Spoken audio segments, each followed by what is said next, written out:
Everything kicks off at a juvie center perched on a super creepy cliff. Inside, right in the middle of a massive brawl, one of the inmates asks his buddy if he heard the latest rumor. He literally tries to bet on how many ribs the loser from the North District is gonna get cracked. Laughing it off, his buddy jokes that he'd be shocked if the damage stopped at just the ribs. After all, taking a permanent nap is just another Tuesday in that place, while the crowd around them is already yelling to end the fight. The crowd goes totally wild, begging the guys to put on a good show. But suddenly, the guy's mocking grin turns into pure shock. The MC, who was totally getting choked out, shows he's not about to tap out that easily. With a swift move, a brutal, messy punch slices through the air. And out of nowhere, the MC is the one pinning the big guy down, dropping absolute haymakers non-stop. Tuning out all the screaming, he lands a straight punch that basically reshapes his opponent's face. The boss's lackey can barely react, only letting out a pathetic grunt of pain. Jumping on the opening, the MC keeps handing out a merciless beatdown. Totally dialed in and looking like a mess, he doesn't show a single ounce of hesitation in his assault. And just like that, he keeps wildly pounding the guy into the dirt, leaving everyone completely speechless. With his opponent knocked out cold, the entire courtyard goes dead silent. The inmate who was placing bets just a second ago is completely frozen and lost for words.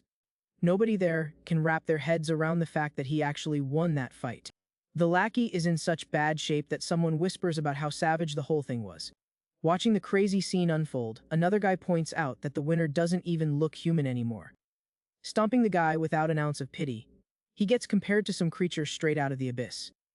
The relentless strikes keep coming, making him look like a monster crawling out of the underworld. Throwing a terrifying glare over his shoulder, he earns the nickname Mad Dog. Under the harsh courtyard lights, the MC stands tall, completely surrounded by everyone else's fear. Hearing all the whispering, he thinks to himself about this brand new nickname. In his own head, he just concludes that every single person there is dead wrong. Strolling back to the cells, he reflects on the place he actually came from. Gripping the iron bars tight, he knows deep down it was way worse than any underworld. Pulling the door open to step inside, he remembers that he had a completely garbage life. Just like that, the scene shifts to the empty, quiet hallways of a school. A kid with glasses is running for his life down the hall, complaining about how much his life sucked. Grabbing the edge of a door, he adds that everything went downhill the exact second he met. Sneaking into a dark room, he hopes from the bottom of his heart that he won't be found in there. Super carefully, he shuts the door, trying his absolute best not to make a peep. But then, heavy footsteps start echoing slowly from the other side. Panic completely takes over, and he bites his lip trying to keep his own freak out in check. Hiding in the corner, he admits he knew he was in trouble the second he became a target. The footsteps keep getting closer, making the tension absolutely unbearable. Right then, a totally sadistic voice calls his name while he shrinks into a ball. The bully is just casually walking down the hall, basically playing a twisted game of hide and seek. Light peeks through the crack under the door, showing that the threat stopped right outside. The kid freezes in the dark, mentally begging the guy to just walk away. Tears of sheer panic start streaming down his face non-stop, until an imposing figure pops out in the dark, cheerfully announcing that he found him. Horrified, the kid realizes he is completely cornered now. His survival instincts are screaming, telling him he needs to bolt immediately.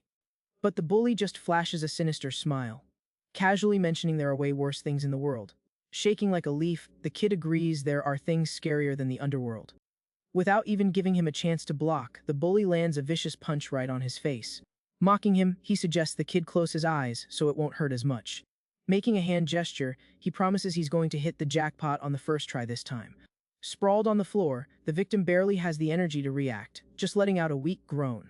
The bully grabs him by the head, giving a little speech about what a real nightmare is. It's basically running into a twisted human being who gets a kick out of other people's misery. With that, the kid gets yanked up by his hair, his entire body already battered. The attacker holds up a shoe, complaining about weaklings and insulting everyone in the vicinity. The messy trail on the floor makes it crystal clear that the weak don't stand a chance of making it out. Because of this everyday cruelty, the public hits the streets begging for stricter laws. In the courts, juvenile offenders were getting a maximum of 20 years or just walking free. Feeling the heat, the government passes life sentences but keeps them locked in juvie. Since these rules didn't exactly strike fear into anyone, juvenile crime just kept skyrocketing. Bullying became the daily routine, fun for some and an inescapable nightmare for others. With zero way to stand up to the bullies, a girl slowly walks to the edge of the roof. When survival isn't an option, the only way out left for the victims is pure despair. Far away from that mess, life seems to be going on as usual near the school gates. But the piece is totally fake, since the cowardly acts keep happening in the shadows. In some random alley, a student ends up cornered by a bunch of troublemakers. Getting slapped in the face. He listens to the bully tell him to call his older brother. The others just laugh, reminding him that his brother is locked up for taking someone's life. Using that as a lame excuse, they decide it's only fair to extort a criminal's relative. Ticked off by the insults, the kid yells, trying to defend his brother's honor. But his reward is eating a brutal, straight punch right to the face. Collapsed on the stairs, he gets kicked by the group who claims he needs re-education. Meanwhile, the glasses-wearing kid who got beat up earlier is walking down the street looking completely destroyed. With a relieved but hollow look, he just gives thanks for surviving another day. Right in the middle of the street, the kid with glasses spots a banged-up stray dog inside a cardboard box. Feeling super bad for the little guy, he points out that they're pretty much twins since they're both covered in bruises. Just then, a sudden noise startles the kid, and he quietly begs them to stop. But out of nowhere, he catches a hard kick to the back and pleads to be left alone. Pinned to the ground, the kid gets stumped on his back by the bully while screaming his lungs out for help. Checking out the victim's state, the attacker realizes his uniform belongs to the neighboring school. Recognizing his face, the bully points out that he's the senior named Amamori. Getting a little closer, the redhead wants to know what the holdup is. Cornered by the punks, Amamori can't even react and just stutters in absolute terror. The bully snatches his wallet, warning him the freshmen are hungry, and the kid stammers that it's all he has. Finding it ridiculous, the attacker mocks him, saying even a dog would carry more cash. Without an ounce of pity, he shoves the victim and orders him to have their breakfast ready by the next day. Totally submissive and shaking like crazy, Amamori just nods and takes the order. And the kid with glasses freezes, processing yet another humiliating moment. Left on the concrete, he lets out a quiet groan as he tries to recover from the impact. Scraping together a tiny drop of courage, the kid calls out to the group. Full of fear, he politely begs them to let the other boy go. Not understanding the sheer audacity, the bully looks at him utterly offended. As a response, he kicks Amamori and announces the brat is a life-taker's brother, so they're all guilty by association. Grabbing the kid by the collar, the attacker makes it clear the senior title means squat and tells him to humble himself. Dialing up the pressure, he asks if Amamori would have the guts to repeat that to Kanemoto's face. Panic totally floods him as he remembers Kanemoto is the school boss and the demon making his life an absolute nightmare. That guy is loaded and loves tormenting people just for kicks, having picked Amamori as his favorite target since day one. In the hands of people like that, the only guarantee is that the victim eventually loses their mind. If the madness doesn't get them first, their final destination is getting permanently deleted by these sadists. Sick of the whole thing, the bully tells him to get lost if he doesn't want to embarrass himself even more tomorrow. After dropping that warning, the attacker turns his back and goes to finish what he started. Turning his face away, Amamori decides to ignore the scene, mentally apologizing for being useless. He knows darn well he doesn't have the strength to stop the beatdown happening right behind him. While the other kid keeps taking hits with zero hope of a rescue, Amamori walks away with his head hanging low. Walking the streets all by his lonesome, the kid drowns in guilt, calling himself pathetic for doing absolutely nothing. Roll down his face as he beats himself up over his own cowardice. He reflects that he can't change a thing and that his whole existence boils down to being a friendless loner. Trudging up the dark apartment stairs, he finally makes it to his front door. The scene inside is pure depression, the house is a wreck, and the vibe is incredibly heavy. A drunk guy is demanding the woman hand over that day's paycheck immediately. Stressed out, the mom tries to explain the cash is for the house bills and their son. Having zero patience, the guy slams his bottle on the table and tells her to shut her trap. Right at that insanely tense moment, the doorknob turns and Amamori steps inside. Completely ignoring the kid's arrival, the guy tells the woman to go sell her body if she's broke. The second he steps into the living room, Amamori flinches, terrified by all the yelling and hostility. Bawling his eyes out, the kid asks his mom to forgive him for being weak and begs the guy to stop the abuse. The stepdad points a finger right in his face, screaming that he's the one paying for these filthy animals.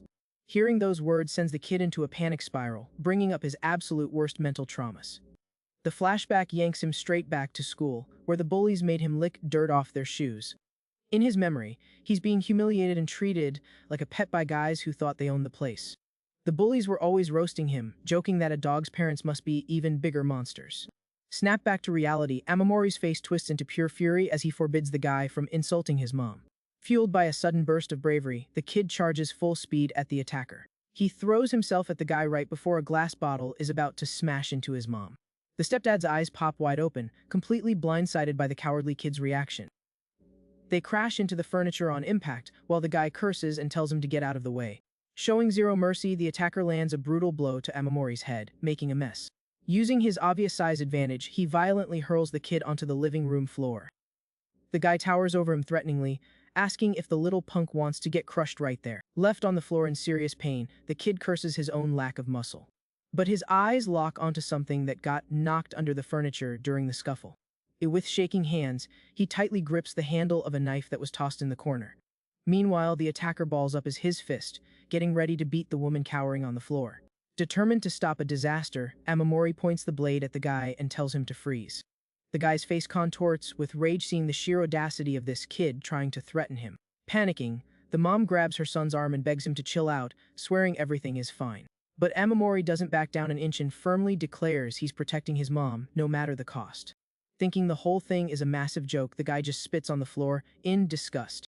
He puts his hands on his hips, complaining about how pathetic this little defense attempt is. Whipping off his belt, he mocks the kid for being treated like street trash but wanting to play tough guy at home. Faced with the incoming threat, Amamori's feet tremble and he takes a tiny step back. His mom screams in panic for the guy to stop, while the kid holds the weapon, completely terrified. The attacker opens his arms, daring the useless brat to try and attack if he's got the guts. Without wasting a second, the guy raises the belt and swings, promising to teach him a serious lesson. Seeing the hit coming, the kid squeezes his eyes shut, bracing for the impact. But his feet plant firmly on the wooden floor in a burst of pure survival instinct. Behind those cracked lenses, Amamori's eyes show he has officially reached his breaking point. Gripping the handle with both hands, he lunges desperately at the man in a totally blind attack. And suddenly, a huge mess explodes in the air, painting the whole scene absolute red.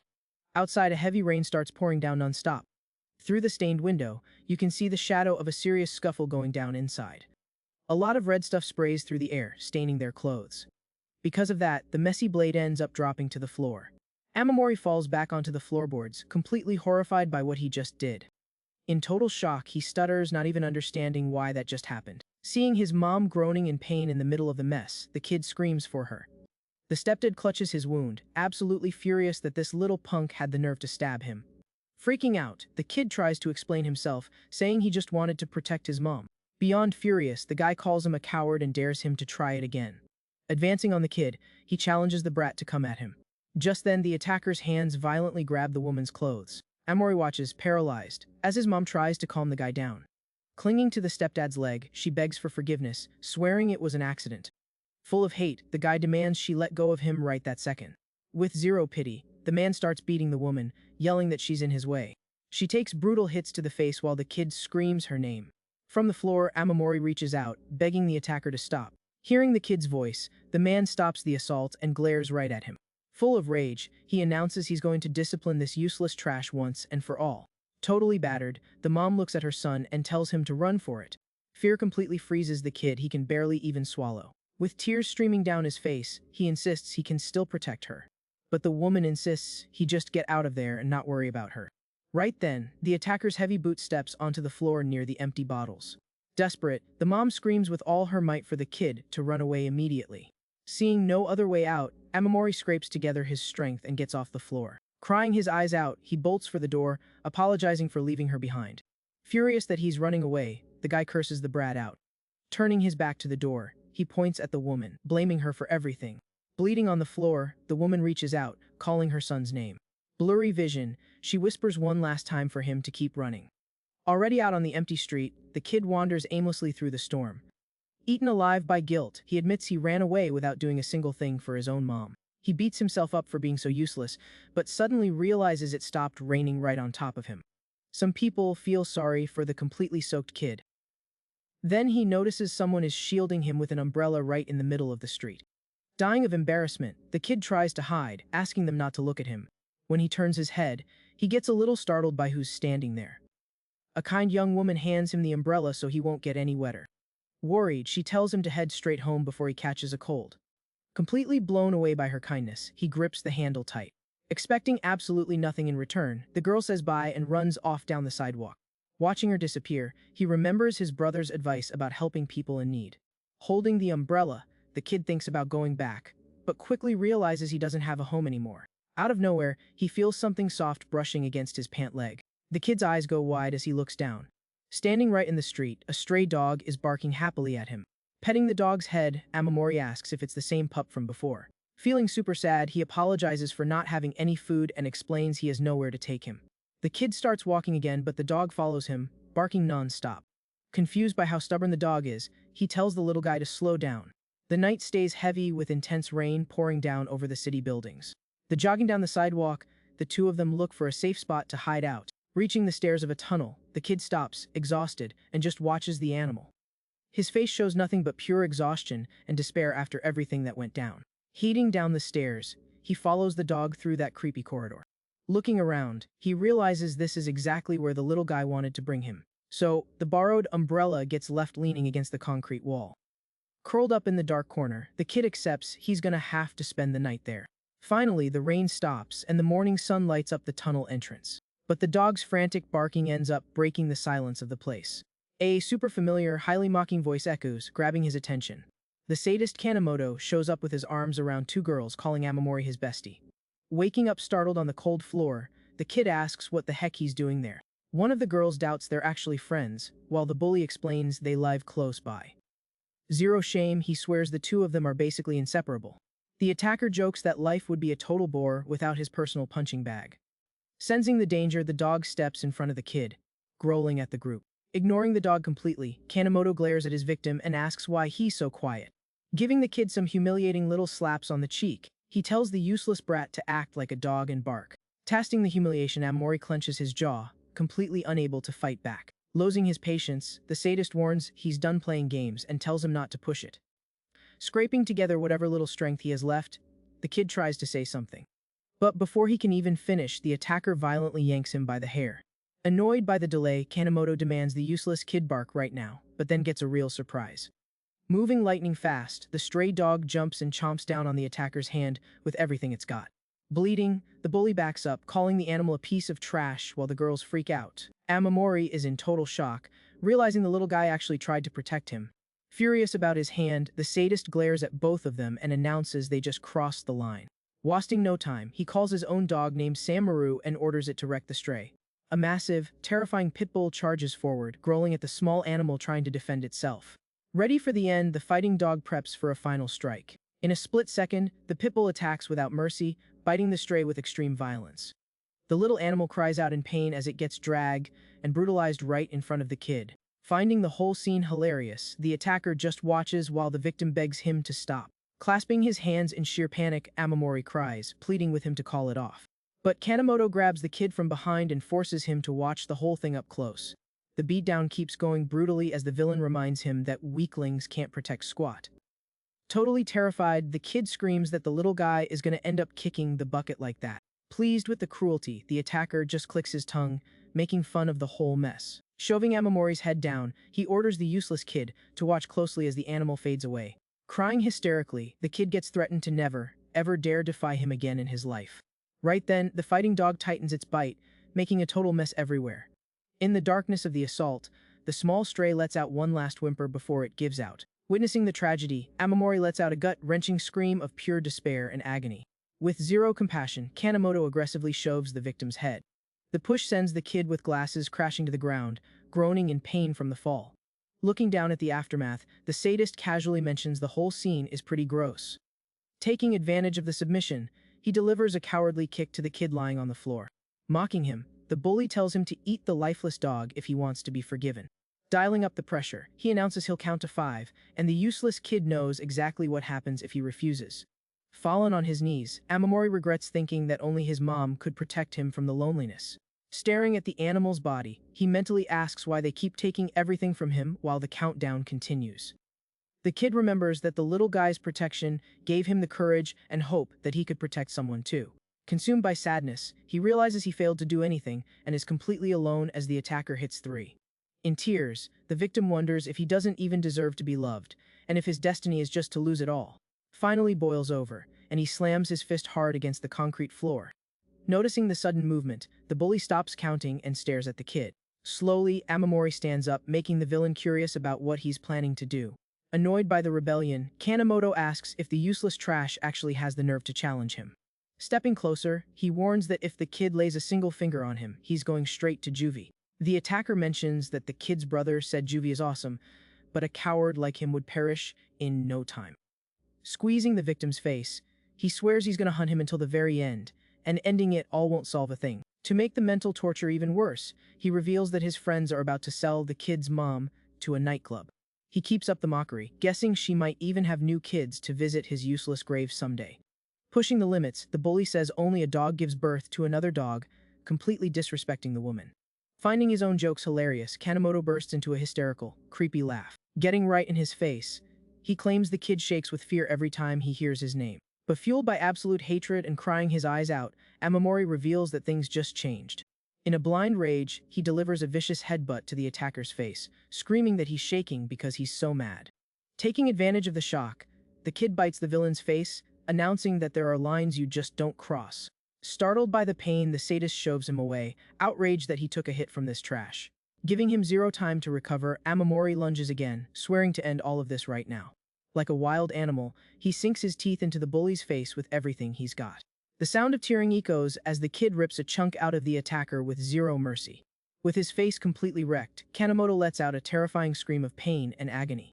The girls go into full panic mode, screaming for help and calling the kid a life-taker. They sprint away from the scene in pure terror, while the victim stays mounted on top of the defeated villain. Once the beatdown is done, Amamori sits on the ground panning next to the messy guy.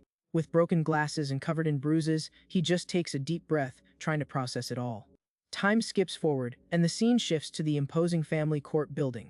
The judge bangs his gavel hard, demanding order in the court. Standing before the judge, the charges read loud and clear: he brutally assaulted his classmate. Handcuffed and under guard, the kid reflects that right after that day, he ended up getting locked up. At the precinct, he regrets telling the whole truth about the bullying because the cops didn't buy a word of it. On top of that, he remembers his violent stepdad also got locked up, which meant his mom couldn't bail him out. Sitting across from the officer, he accepts that things have passed the point of no return. All alone in the defendant's seat, the kid gets slammed with 5 years in juvenile detention for assault. Being escorted to the police cruiser, he figures he was leaving one underworld behind that day. Walking down the prison halls, he quickly realizes he just traded one nightmare for another. Deep in thought, he understands this is a brutal place where the big fish eat the little fish. The heavy metal door slams shut, marking his official entry into juvie. Rain pours over the prison's barbed wire fences. The cold clink of handcuffs echoes as he walks through the yard with his head down. With absolutely zero patience, a guard shoves the kid, yelling at him to stop dragging his feet. Ticked off, he thinks it's completely unfair that he got locked up as the victim, while the real villain walked away clean. Following orders, he walks with his head down towards the inspection room. Inside, the guards are barking orders, telling everyone to strip and hurry it up. Taking off his shirt, Amamori reveals a back covered in scars right in the middle of a bunch of dangerous, tattooed inmates. Sitting across from the guard, the kid stutters, trying to spit out his own name. Losing his patience, the cop slams the desk and yells for him to speak up. With an intimidating glare, the guy sizes up the new inmate sitting in front of him. He quickly recognizes the kid, remembering he's the one who bit some guy's nose off. Handing over a piece of paper, the guard announces that his number is now 8,725. Finishing his little speech, he makes it crystal clear that this number is his brand new name. Right after that, the guards order all the inmates to move quickly down the hall. Walking with his head hung low, the kid shuffles in cuffs and chains through the dark place. Arriving at the medical check, he's told to throw his hands up and turn around. Having no choice, he complies, keeping his bound wrists raised in the air. The doctor jots down all his info on a clipboard. Once the evaluation is done, a stamp officially clears him to enter the system. But the nightmare isn't over yet. Another cop orders him to take off his underwear. Hearing that makes Amamori clench his jaw, feeling the heavy weight of that terrible humiliation. Totally exposed next to the other prisoners, he tries his best to endure the moment. Pulling the garment down, the kid knows there's no running away from standard procedure. Right after, he gets blasted directly with a high-pressure chemical spray. Squeezing his eyes shut, he mentally grieves the loss of his own dignity. Holding onto his ID tag, he feels completely destroyed by his own fear. Then, sunlight breaks through the thick bars of one of the juvie windows. Out in the main yard, all the inmates are lined up in perfect rows.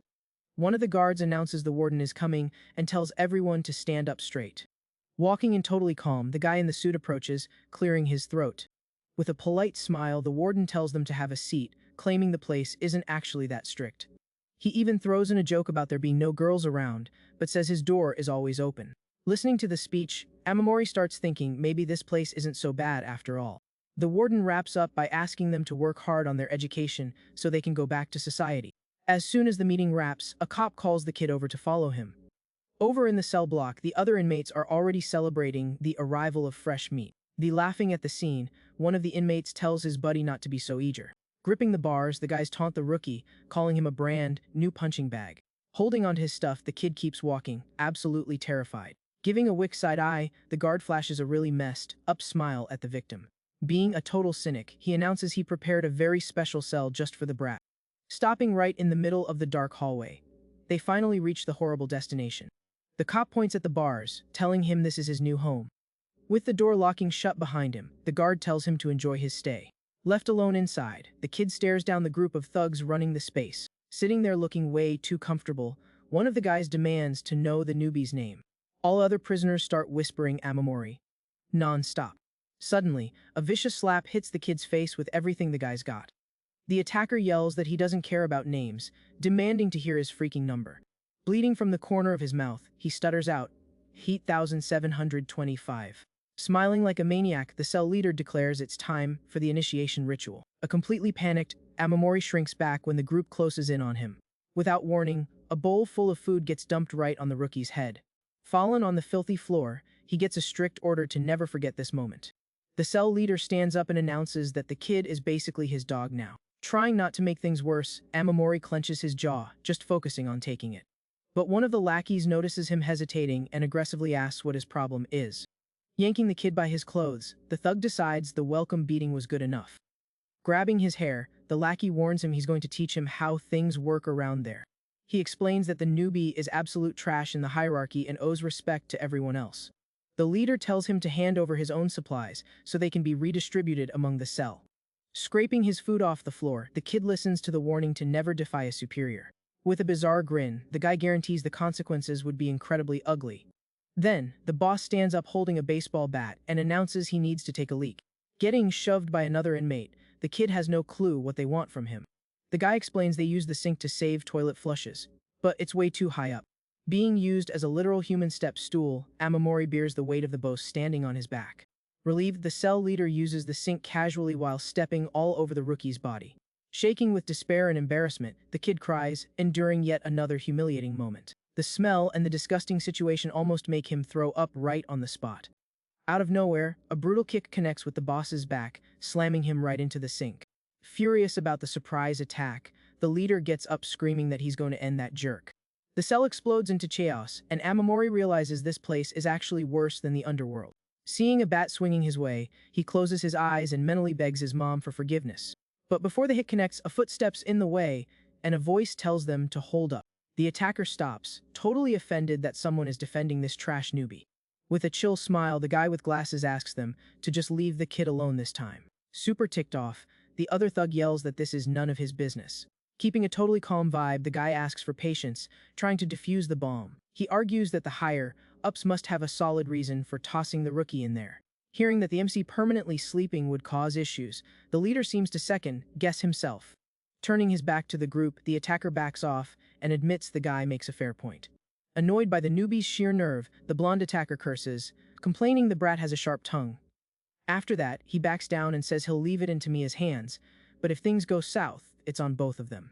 With the chaos settled, silence takes over the cell as everyone goes back to their business, totally ignoring the kid on the floor. Tamiya walks over calmly and hands the beaten victim a tissue.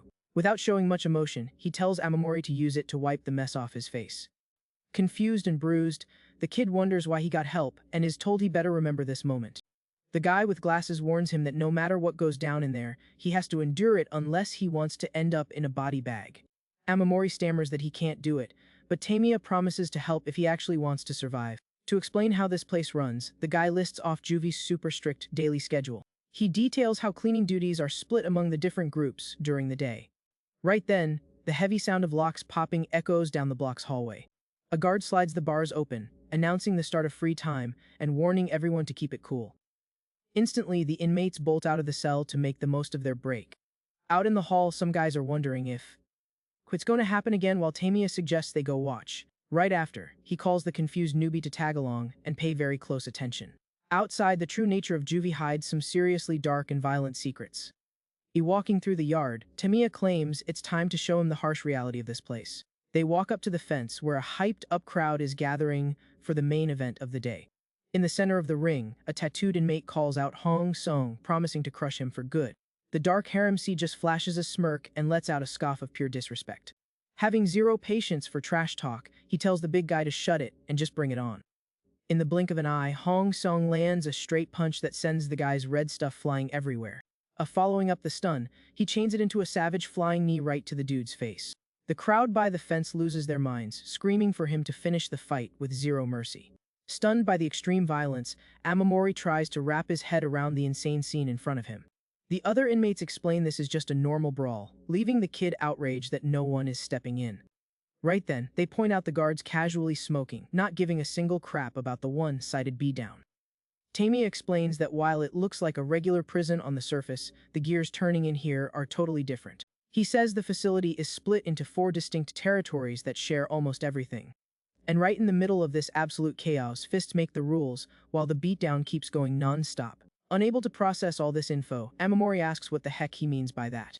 Tamiya spells it out: raw strength dictates everything in there, and the stronger you are, the higher your status. Song casually dodges a punch, while Tamiya mentions the strong guys actually manage the areas. The MC lands a heavy knee to the blonde guy's chest, making the guards' jobs a whole lot easier. Watching the opponent drop to his knees, the guy concludes the cops ignore everything except when someone actually loses their life. Keeping a calm gaze, he points out that this is exactly how the whole system stays afloat. By the fence, the inmates collect their bets and yell at the fighter to start taking the match seriously. Fully aware of what's coming, Hong Song gets ready to take on the whole group, rushing him at once. Moving fast, he lands a vicious elbow straight into the face of one of the lackeys. Furious about being humiliated, the blonde leader grits his teeth and charges with intense fury in his eyes. With insane reflexes, the MC dodges the swing, smoothly slipping right under the guy's arm. Leaving him zero room to block, he follows up with a brutal uppercut that sends a mess flying everywhere. Another inmate tries to jump him from behind with a desperate sneak attack. But Hong Song catches it just in time, blocks the strike, and grips the guy's arm like a vice. With his opponent locked in place, he drops a crushing punch that absolutely wrecks the attacker's face. To cap off the combo, he throws a spinning kick, completely clearing the space around him. Panning, the MC stands his ground in the middle of the yard, surrounded by nothing but knocked-out bodies. Shaking with rage and embarrassment, the blonde leader gets up, asking if this guy is some kind of freak. With his hands completely messy, he clenches his fist, gathering every last drop of strength he has left. Consumed by blind rage, he charges with a furious battle cry for one last desperate swing. Without backing up a single inch, Hong just waits for the perfect moment of impact. With flawless precision, he buries his fist straight into the big guy's wide-open jaw. The hit is so devastating that the attacker goes flying, crashing onto the asphalt completely defeated. Breathing normally again, the MC stares down at the fallen leader at his feet, sealing his absolute victory. Slowly, he bends down and grabs his shirt that was tossed near the chain-link fence. While he casually gets dressed, the crowd around him stays hyped over the crazy display of power. One of the prisoners cheers loudly, yelling that Hong Song is the GOAT and totally untouchable. Across the yard, Amamori watches the whole thing, absolutely mesmerized by the guy's bravery. Deep in thought, he comes to the conclusion that this dude is way beyond a regular human. Turning his back to leave, Hong Song shoots a dark, terrifying glare right over his shoulder. Later that night, lying in his dark bed, Amamori just can't get that fight scene out of his head. He beats himself up for being weak, wishing he had even a fraction of that strength, even knowing it's basically impossible. Super restless with his thoughts, he tosses and turns under the covers, trying to find a little peace. The next morning, the cafeteria is already packed and noisy, with the usual daily hustle. During the meal, Amamori asks, genuinely curious, how they walk away without getting in trouble after such savage fights. Tamiya calmly explains there's an unspoken rule where major beefs can be settled by throwing hands. The rookie asks if just anyone is allowed to call out the high-ranking members. Always calculating, Tamiya says it's pointless to even try if you don't have the actual muscle to back it up. He emphasizes that the administration doesn't give a crap if the loser gets completely wiped out in the process. Hearing that raw truth makes Amamori freeze on the spot, breaking into a cold sweat over the grim reality. Flashing a faint smile, Tamiya says he totally gets why he's scared, since the weak have no place here. He advises that the only way out is to swallow his pride and take it, or find a heavy hitter to protect him. Out of nowhere, an authoritative roar echoes through the hall, ordering everyone to stand up and gather around. A massive, terrifying dude walks into the cafeteria, getting announced by everyone as the big boss of the North Ward. Freaked out by his overwhelming presence, Tamia pulls the rookie back, warning him to obey and never tick that guy off. Curious about the surprise drop-in, Tamia asks what brings the boss down here today. Completely ignoring the guy with glasses, the giant walks straight through the cafeteria. Stopping right behind the rookie, he asks in a deep voice if he's Gen Amamori. Scared out of his mind, the kid can barely stutter out a "Hi as, that's me." Without warning, the guy violently grabs the terrified kid by his shirt collar. Staring down at his victim, the boss introduces himself straight up as Retsu Kanemoto. Shocked by the familiar last name, Amamori learns this is the older brother of the guy whose face he chewed up. The giant reveals he had the brat transferred to the North Ward just so he could take really good care of him from now on. Turning to the rest of the inmates, he yells that the kid belongs to him and threatens to permanently end anyone who tries to take him out. With his little power trip over, Retsu shoves the rookie hard against the cafeteria floor. Watching it happen, a bald inmate smirks maliciously, thinking the whole thing is just great. Tamia pulls Amamori up by the arm and suggests they head straight to the infirmary. Later on, the kid is mopping the bathroom all alone. Just relieved it's a clean and empty space. Scrubbing the tiles, he takes a deep breath, truly believing he might actually be safe in there. But the peace doesn't last long before a bucket gets kicked violently across the wet floor. That bald inmate from earlier pops up in the showers, calling the rookie fresh meat. Walking toward his victim, the attacker says he looks tasty, while Amamori backs up asking what he wants. Getting uncomfortably close, the thug tells the kid not to be scared, he just wants to play a little game. Panicking, the brat gets shoved hard against the wall while begging him to stop. Just then, the shower valve gets cranked open, blasting heavy water all over the place. Completely soaked and terrified, Amamori hears the guy say he absolutely loves this kind of setup. Keeping a sick look on his face, the attacker claims this is simply the best. Grabbing the kid from behind under the water, he tells the rookie to relax while the victim screams to be let go. Without a shred of pity, the thug forces the issue, promising they're gonna have a blast. Trying to break free any way he can, Amamori thrashes around fighting the brutal grip. Pure agony takes over his face as he realizes he doesn't have the strength to escape on his own. Annoyed by the struggle, the attacker holds the victim tight, commenting that he's a feisty one. In a burst of courage, the kid throws a desperate punch, but the bald guy just thinks that makes it even better. Suddenly, a hand clamps down hard on the attacker's wrist, telling him to hold up a minute. Tamia interrupts the assault, and the thug immediately complains, asking if the ward boss is really going to disobey Retsu's orders. The guy with glasses calmly warns that hurting the rookie would cause a massive headache for everyone involved. Frustrated by the buzzkill, the bald guy clicks his tongue, realizing his fun is over. Letting the victim go, the thug drops a lame excuse saying they were just messing around. Walking out of the bathroom, he taunts Tamia, saying he wouldn't mind taking his spot. Looking dead serious, the ward boss thinks to himself that protecting the brat now might drag him into that violent world later. With the threat gone, silence takes over the bathroom again, while the attacker disappears down the hall. Helping the kid up, Tamia asks if he's okay, and the victim immediately begs to know how to get them to back off. The guy explains that Retsu is a nightmare, but acts as a shield, warning him that payback from those guys is completely unavoidable. Tired and filthy, Amamori walks alone down the dark hallways, thinking about how much scrubbing toilets sucks. A bit further down, he hears a loud crash and spots a group of inmates cornering someone right in the middle of the path. His eyes go wide, the kid gets totally spooked and yells, asking what the heck they're doing. With zero mercy, one of the thugs lands a brutal punch that completely wrecks Tamia's face on impact. Fallen on the floor, the guy gets stumped by multiple dudes who announce this is payback for touching their leader. While Amamori tries to jump in, the attackers mock him, saying they can do whatever they want as long as they don't actually finish the target. The beatdown gets cut short when a doctor shows up, and one of the prisoners tries to play it cool, claiming it was just a minor lesson. Smiling coldly, the woman tells them to take it easy, just so she doesn't end up with more paperwork later. Happy that the staff member is turning a blind eye, the inmates agree and decide to bounce. Left on the floor and bleeding a lot, Tamia hears them say he got off super lucky this time. The doctor crouches next to the battered guy, calmly letting him know the bandages are going to sting a bit. Being careful, she uses a cloth to clean up the open wounds on her patient's back. Noticing how tense he is, the woman tells him he doesn't need to hold back and says to call her if he needs anything. Completely busted up and barely able to open his eye, Tamia just mumbles quietly that he's fine. Finishing her job, the doc turns her head and stares at the rookie standing in the hall with a curious look. Gripping his own shirt tight, Amamori clenches his jaw in anger, surprising the doctor with his sheer guts.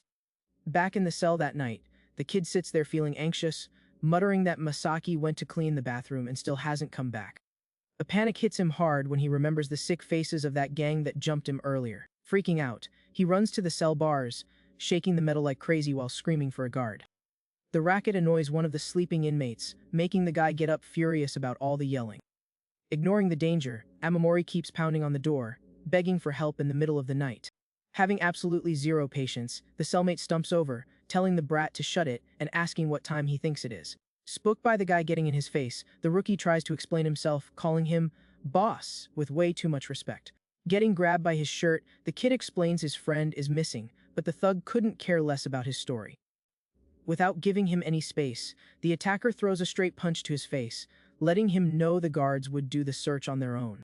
Holding his bruised cheek, Amamori cries while swallowing hard, taking the order to stay quiet and just wait. The cellmate scratches his neck, complaining that he was in the middle of a really good nap before this whole circus started. Unable to fight back, the kid drops to his knees on the cold floor, clenching his fists with massive frustration. With his head down, he agonizes over what the heck could have happened to the only person who actually helped him in this hellhole. The very next day, a massive commotion gathers dozens of prisoners right in the middle of Juvy's main hallway. Shoving past the big guys, the brat tries to push his way through the crowd, desperately asking them to move. Ignoring how risky it is to bump into these criminals, he keeps pushing forward, demanding they get out of his way. Until Amamori's eyes pop wide open in pure shock, and he lets out a gut-wrenching scream calling his friend's name. Right in the middle of the lobby, the guards clear a path, escorting Tamiya, who is completely covered in red stuff on a stretcher. Surrounding the awful scene, the inmates point fingers, gossiping about the absolute brutality that just rolled through. The crowd keeps whispering in the hall, saying the attackers really did a massive number on the guy. Paralyzed with horror, the kid hears someone behind him coldly ask if the guy on the stretcher is even still breathing. Shaking with rage, Amamori clenches his fists super tight, feeling his blood boil. Fueled by anger, the kid screams, demanding to know if the bald guy was the one who did it. Without a drop of guilt, the attacker mocks him, saying the beatdown was actually pretty fun. Getting right in his face, the thug warns in a threatening tone that he wants to play with the rookie next. But the bald guy just turns around and walks away, telling the kid to save the chat for later. Not having it, Amamori lunges and grabs the thug's shirt, swearing he's not getting away. In a fit of blind rage, the kid sinks his teeth into the attacker's arm, making him scream in pain. Startled, the bully drops a brutal punch on the victim's face, asking if he has a death wish. Ignoring the hit, Amamori bites down even harder, making the bald guy yell at him to let go. Suddenly, a hand pops out of nowhere and grips the attacker's shoulder like a vice. Furious about the interruption, the thug turns his head, cursing out whoever's getting in his way. But his arrogant attitude vanishes instantly when he realizes exactly who's standing there. Surprised, the rookie with glasses recognizes the same insane fighter he saw in the yard earlier. Looking bored out of his mind, the dark-haired guy tells the bald dude to move. Panic totally takes over the thug, wondering mentally what the heck this monster is doing here. Sensing the danger, the attacker backs off, clicking his tongue and saying he'll just go somewhere else. The guy walks right past the group, coldly mentioning that the bathroom is filthy. Giving him the side eye, the bald guy walks off annoyed, thinking about how much of a problem that dude is. Using his exit as an excuse, he kicks Amamori while he's down, reminding him that cleaning is the rookie's job. Fallen near the bars, the kid swallows hard, promising himself that this isn't over yet. Quietly, he sees the mysterious fighter casually turn on the water. The grime washes down the drain while the heavy vibe in the bathroom slowly fades away. Holding the mop, the kid wonders in awe who this guy is that strikes fear into everyone. In his own head, he wishes he could reach that exact level of strength so he could protect the people he loves. Finishing his shower, the mysterious guy tells the brat to get lost if he's done working. Hearing that gives Amamori a harsh reality check, suddenly remembering his battered friend. Sprinting like crazy, he finally finds Tamiya lying in a bed, covered head to toe in bandages. The guy with glasses apologizes for the mess, regretting that he's basically dead weight now.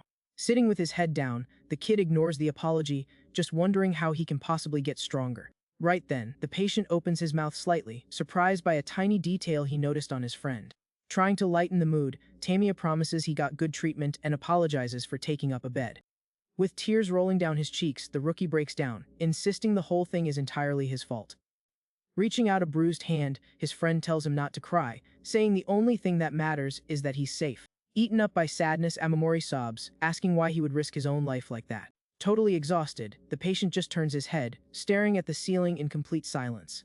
Struggling a bit, he reaches for his uniform and carefully pulls something hidden out of the pocket. Staring at the scrap of paper, Tamiya sweetly confesses that the kid really reminds him of his little brother. The old photo proves his brother got top grades, but was always getting beat up just for being quiet. The abuse hit a breaking point when the boy actually ended up finishing off his own bully, forcing Tamiya to take the fall for him. Looking back at the photo, he whispers, wondering if his brother is finally managing to live a normal life. Shocked by the story, Amamori realizes the little brother was the exact same kid he left behind on the street. Catching his friend's freaked-out reaction, the bruised guy asks if he actually knows the kid in the picture. With an anxious smile, Tamiya desperately asks how his brother was doing when he saw him.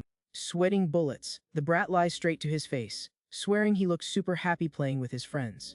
Relieved, the guy with glasses coughs a little and figures his sacrifice was totally worth it then. Furious about the whole setup, Amamori stands up, swearing he's gonna snitch to the guards and make the bald guy pay. Getting yanked by his sleeve, the kid demands to know why they can't just tell the cops the truth. Super tense, Tamiya puts a finger to his lips, telling him to lower his voice right now. Looking dead serious, the patient whispers that this juvie is hiding a massive secret. Hearing that sends a chill down Amamori's spine, feeling like the truth must be absolutely terrifying. Leaning in close, the guy tries to finish explaining what's actually going down in there. But out of nowhere, the heavy sound of the room's metal gate getting shoved open cuts them off.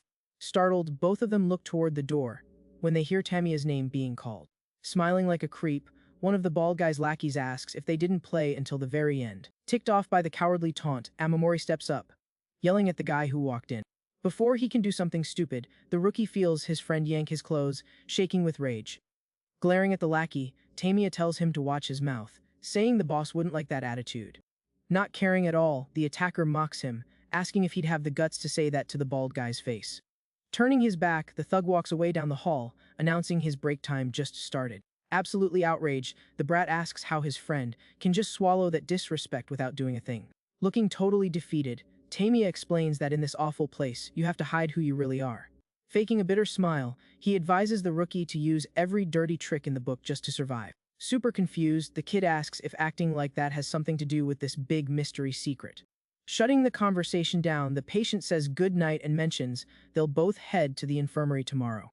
Night falls over the prison, and silence takes over the hallways while everyone sleeps in their cells. Outside, a lonely moon shines weakly through the heavy clouds in the sky. Cuffing in the top bunk, Amamori can't sleep a wink because he's so worried about his friend. In his head, he complains that even by following the rules and taking everything quietly, Tamiya still got ruined. Curled up in his blanket, the kid wonders if playing the doormat is really the only way to stay safe. The image of the unbeatable fighter flashes in his mind, sparking a huge desire to reach that same level. He clearly remembers how the cowardly bald guy was completely paralyzed with fear in front of that dude. Trying to figure out the technique, the brat replays the moves the guy used to drop 4 people at once in his head. Acting on impulse, Amamori throws his arm forward, mimicking the first punch he saw in the yard. He throws an uppercut into the dark cell, copying the fighter's exact stance. But the hype dies fast when he looks at his own skinny fist, sadly realizing it's totally useless. Unable to shut his eyes, Amamori lies facing the wall, wondering how he's going to manage to survive in this hellhole. Outside, the rain starts hammering the bars and the barbed wire of the prison again in the middle of the night. Down the dark halls, the kid struggles to walk while acting as a crutch for Tamiya. The injured guy apologizes for being a burden so late, but the rookie promises it's no big deal at all. Thinking the vibe is weird, Tamiya mentions he figured everyone would be knocked out by now. Suddenly, heavy shadows appear in the hallway, revealing the warden and some guards. Looking surprised, the warden asks what the rookie and the doctor are doing out here. Supporting the patient's other side, the doctor explains Tamiya took a turn for the worse, so she's taking him to the infirmary. Curious about people roaming around at AM, the warden asks if something went down. Sweating bullets from nerves, Tamiya hesitates for a split second before answering. Lying to throw them off, he swears an old wound just opened up and it's nothing major. Hearing that, the guy in the suit buys the excuse without a second thought and keeps walking. Walking right past the group, he just tells the guy to make sure he takes care of himself. The second the warden is out of earshot, Amamori asks, completely outraged, why his friend didn't snitch on the attacker. Tamiya shoots back instantly that he can't, revealing those guys are making and selling illegal contraband right inside the walls. Shocked by the drop, the brat gets loud, reminding him that's a literal crime and asking who's running the operation. Staying cool, the guy admits he doesn't know yet, but plans to use this secret to get exactly what he wants. Looking dead serious, he warns Amamori not to breathe a word of this to anyone. After that intense chat, the small group starts walking in silence down the creepy hallways again. They finally make it to the infirmary door to get the patient patched up. Once inside, the doc carefully cleans the cuts on his arm and tells him to hang in there. But the door suddenly slides open, completely killing the calm vibe in the room. A massive guard walks in, announcing that by the warden's orders, Tamiya is getting transferred to an outside hospital.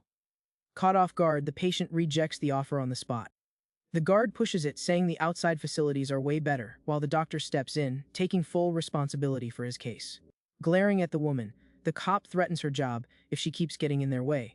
Unable to challenge the guard's authority, the doctor drops her head, totally defeated. Seeing no other way out, Tamiya caves to the pressure and agrees to go with the cops. Worried about his friend leaving, Amamori tells him to get better soon and hears the guy say he'll be waiting for him. Turning his back, the patient with glasses shoots one last mysterious look at the kid. Tamiya doubles down on his advice, telling the rookie to take everything quietly and never forget what they talked about. Being escorted away by the guards, he drops one final warning: the kid needs to look out for number one and trust absolutely nobody. With that, the guy's heavy footsteps echo down the hall as he fades into the distance. Smiling innocently, Amamori thinks his friend is going to heal up and that an outside doctor will have to report the assault. Walking back to his cell, he gets his hopes up that the cowardly attacker is finally going to get what's coming to him. Time flies and the sun comes up, shining on Juvi's wire fences the next morning. In the cafeteria, the kid holds his food tray, wondering when his friend will be back, totally believing the rest will do him good. Out of nowhere, the loud chatter from a bunch of inmates at the next table catches his ear. One of the guys is gossiping that some idiot tried to make a run for it last night and ended up eliminated in the process. Hearing the story, the bald thug flashes a smile packed with pure evil. Laughing about the tragedy, he announces to everyone that the guy who passed was Masaki Tamiya. The shock is so brutal that the tray slips right out of Amamori's hands and crashes onto the cafeteria floor. Shaking from head to toe, the kid is completely frozen, trying to process what he just heard. With a blank, terrified stare, he stammers his friend's name, refusing to believe he actually passed away. The entire cafeteria stares at the rookie, who is just standing there in the middle of the room in absolute shock. Sweating cold, the brat convinces himself there's been a mistake, since he literally saw the guy get taken to the hospital. Right then, heavy boots stomp in, shattering the tense vibe in the room. A squad of guards marches into the cafeteria, grabbing every single prisoner's attention. Looking at the head cop, Amamori mentally begs not to get in trouble with him right now. Walking with total authority, the guard demands to know if there's a problem in there. The intimidating presence of the officers makes the whole cafeteria drop dead silent. With a firm voice, the boss announces that Tamiya broke out last night, injured 2 cops, and got hit by a car. The news of his instant elimination drops like a bomb on the rookie, who spirals into a total panic. In his head, the kid thinks the whole thing is complete garbage, knowing his friend didn't even have the strength to stand up. Using the situation as a warning, the cop glares at the inmates and tells them to remember his words. With a threatening look, he warns that anyone who doesn't want the same tragic end better stay in line. After dropping that, the guards turn around and casually stroll back down the hall. Completely shattered inside, the kid stares at the empty doorway, calling out for his friend. Making things infinitely worse, the bald guy mocks his passing, whining about losing his favorite toy. Consumed by an uncontrollable rage, Amamori screams, telling the thug to shut his mouth and stop with the jokes. Laughing right in the rookie's face, the criminal confesses that Tamiya actually tried to fight back when the beatings first started. The kid drops his head, boiling with hate, as he hears his friend only gave up so he wouldn't get humiliated in front of everyone. The attacker complains he didn't get to mess with both of them together, making the brat snap and swear revenge. Driven by pure hatred, Amamori desperately lunges forward, winding up a punch with everything he's got. With a dull thud, the kid's fist connects perfectly with the big guy's face, shocking the whole room. The red stuff sprays in the air, proving that punch carried all the rookie's pent-up frustration. The force of the hit sends the bald guy flying backward, smashing through the cafeteria tables on his way down. Giving him zero time to recover, the kid jumps on top of him, throwing wild, furious punches non-stop. But the thug just laughs it off, mocking his pathetic punches and daring the brat to hit him harder. Using just one hand, the attacker grabs the kid's face, stopping the assault without breaking a sweat. The bald guy's mocking smirk quickly turns into a look of pure annoyance. Tossing the rookie aside like garbage, he curses the kid out, proving just how massive the power gap really is. The other inmates gather around to laugh, while the thug challenges the brat to keep the fight going. Thrown on the floor and spitting blood, Amamori can barely stand after that massive hit. Without an ounce of pity, the bald guy yanks the kid up by his hair, demanding a reaction from his brand new punching bag. With zero patience left, the attacker tells the brat to get up and drops a straight punch right on his face. Right then, a mysterious hand appears out of nowhere and grips the thug's arm tight before he can swing again. With a dark look, Sheehan points out that his soup got spilled and asks how the big guy is going to fix it. Boiling with rage over the interruption, the bald guy is ticked off to see the fighter standing there again. Across the room, Boss Katsumata lands a brutal hit on an inmate, demanding the entire cafeteria's attention. From the massive impact, the guy gets launched backward, landing totally defeated in front of the crowd. Watching the scene, the inmates figure it's pointless to help, since the boss is right there and they definitely lose. Ignoring the chaos, a blonde inmate nervously walks up and offers his own lunch to the fighter. Trying to keep the peace, the bald attacker tells him to chill, saying a fight here would just embarrass their boss. Turning their backs, the group of thugs decides to walk away and leave the mess behind. Looking down and sweating bullets, the bald guy curses his luck, knowing that running away like this makes him look like a total coward. Left on the filthy floor, Amamori can barely twitch after the massive beatdown he just took. Checking out the damage, Sheehan tells the kid to go patch himself up, swearing Tamiya would want him to keep living. Hearing his friend's name makes the rookie clench his jaw, feeling a heavy mix of grief and pure anger. Without saying another word, the mysterious fighter turns around and casually walks across the room. Sitting on the floor, the kid clutches his chest, trying to deal with the physical and emotional pain of losing him. The vibe stays incredibly tense as the MC walks alone down the cafeteria aisle. Showing zero fear, he walks right past the massive ward boss, who stares him down up close. Pausing for a split second, the dark-haired guy simply tells the giant to get out of his way. Feeling totally disrespected, Katsumata's blood boils, and he squares up, ready to throw hands. Furious, the big guy yells, ordering the meddler to freeze right where he is. Sensing things are about to blow up, one of the lackeys steps in, begging the leader to chill out. Staring the opponent down, Sheehan warns him to drop it unless he wants to get humiliated in front of everyone. Shaking with rage, the boss mentally asks if this punk actually thinks he could win a fight. From a distance, Amamori wonders if the guy is seriously going to take on such insane odds. Totally ignored, the giant listens to the fighter complain that his food is getting cold. Consumed by rage, the boss charges full speed, throwing a brutal punch while promising to make the guy regret it. The inmates nearby are already betting Sheehan will win, even knowing the leader would take them out if he found out. Putting all his weight into the strike, the big guy swings with the clear intention to end him. With a heavy stomp that shakes the floor, he proves he trained hard just so he wouldn't keep losing all the time. Annoyed by how fast his opponent is, the attacker demands he stop dodging and fight like a real man. The giant goes for another crushing punch, but Sheehan slips the attack without even trying. Hyped up, the lackeys swear that's nothing and that the boss's true strength can finish anyone in one hit. Completely shocked by what he's seeing, Amamori wonders how anyone can possibly be that freakishly strong. Casually holding his tray, the MC dodges the hits, thinking this whole situation is incredibly boring. During a flawless dodge, he manages to notice a tiny detail in the middle of all the chaos. Taking advantage of a brief distraction, Katsumata's eyes go wide, declaring this is his perfect shot. Driven by ambition, the boss launches a monstrous attack, convinced he'll take over the whole juvie if he wins. But Sheehan ducks out of the way fast, slipping safely under the furious giant's arm. Standing back up easily on the other side, he keeps his relaxed, completely unshaken posture. With a creepy smile on his face, the opponent spins around quickly, claiming he finally caught him slipping. Wasting zero time, he throws a brutal knee, using the tiny gap between them. The MC blocks the cheap shot, using just one arm to defend himself. In a lightning-fast counter, he brings his hand down with extreme violence, right on the back of the big guy's neck. The impact is so devastating that the leader spits a ton of blood, and his eyes roll completely back. Defeated instantly, the giant drops to his knees while his lackeys start freaking out. Ignoring the body lying behind him, Sheehan complains about spilling a little food during that quick scuffle. Walking toward the exit, the other inmates scatter immediately, absolutely terrified of his presence. Watching his boss get totally crushed, the bald attacker breaks into a cold sweat and curses his own bad luck. Eyes locked on the scene, the rookie confirms his theory that raw strength is the only rule that matters in this hellhole. Right after, the guards storm the cafeteria, screaming for everyone to get out if they aren't eating. Poking the knocked-out boss, a cop offers medical help, but just gets yelled at to back off. Keeping a strict and intimidating vibe, the officer in the cap just surveys the mess in the hall. Having zero patience for the drama, he tells the injured guys to go to the infirmary instead of causing trouble here.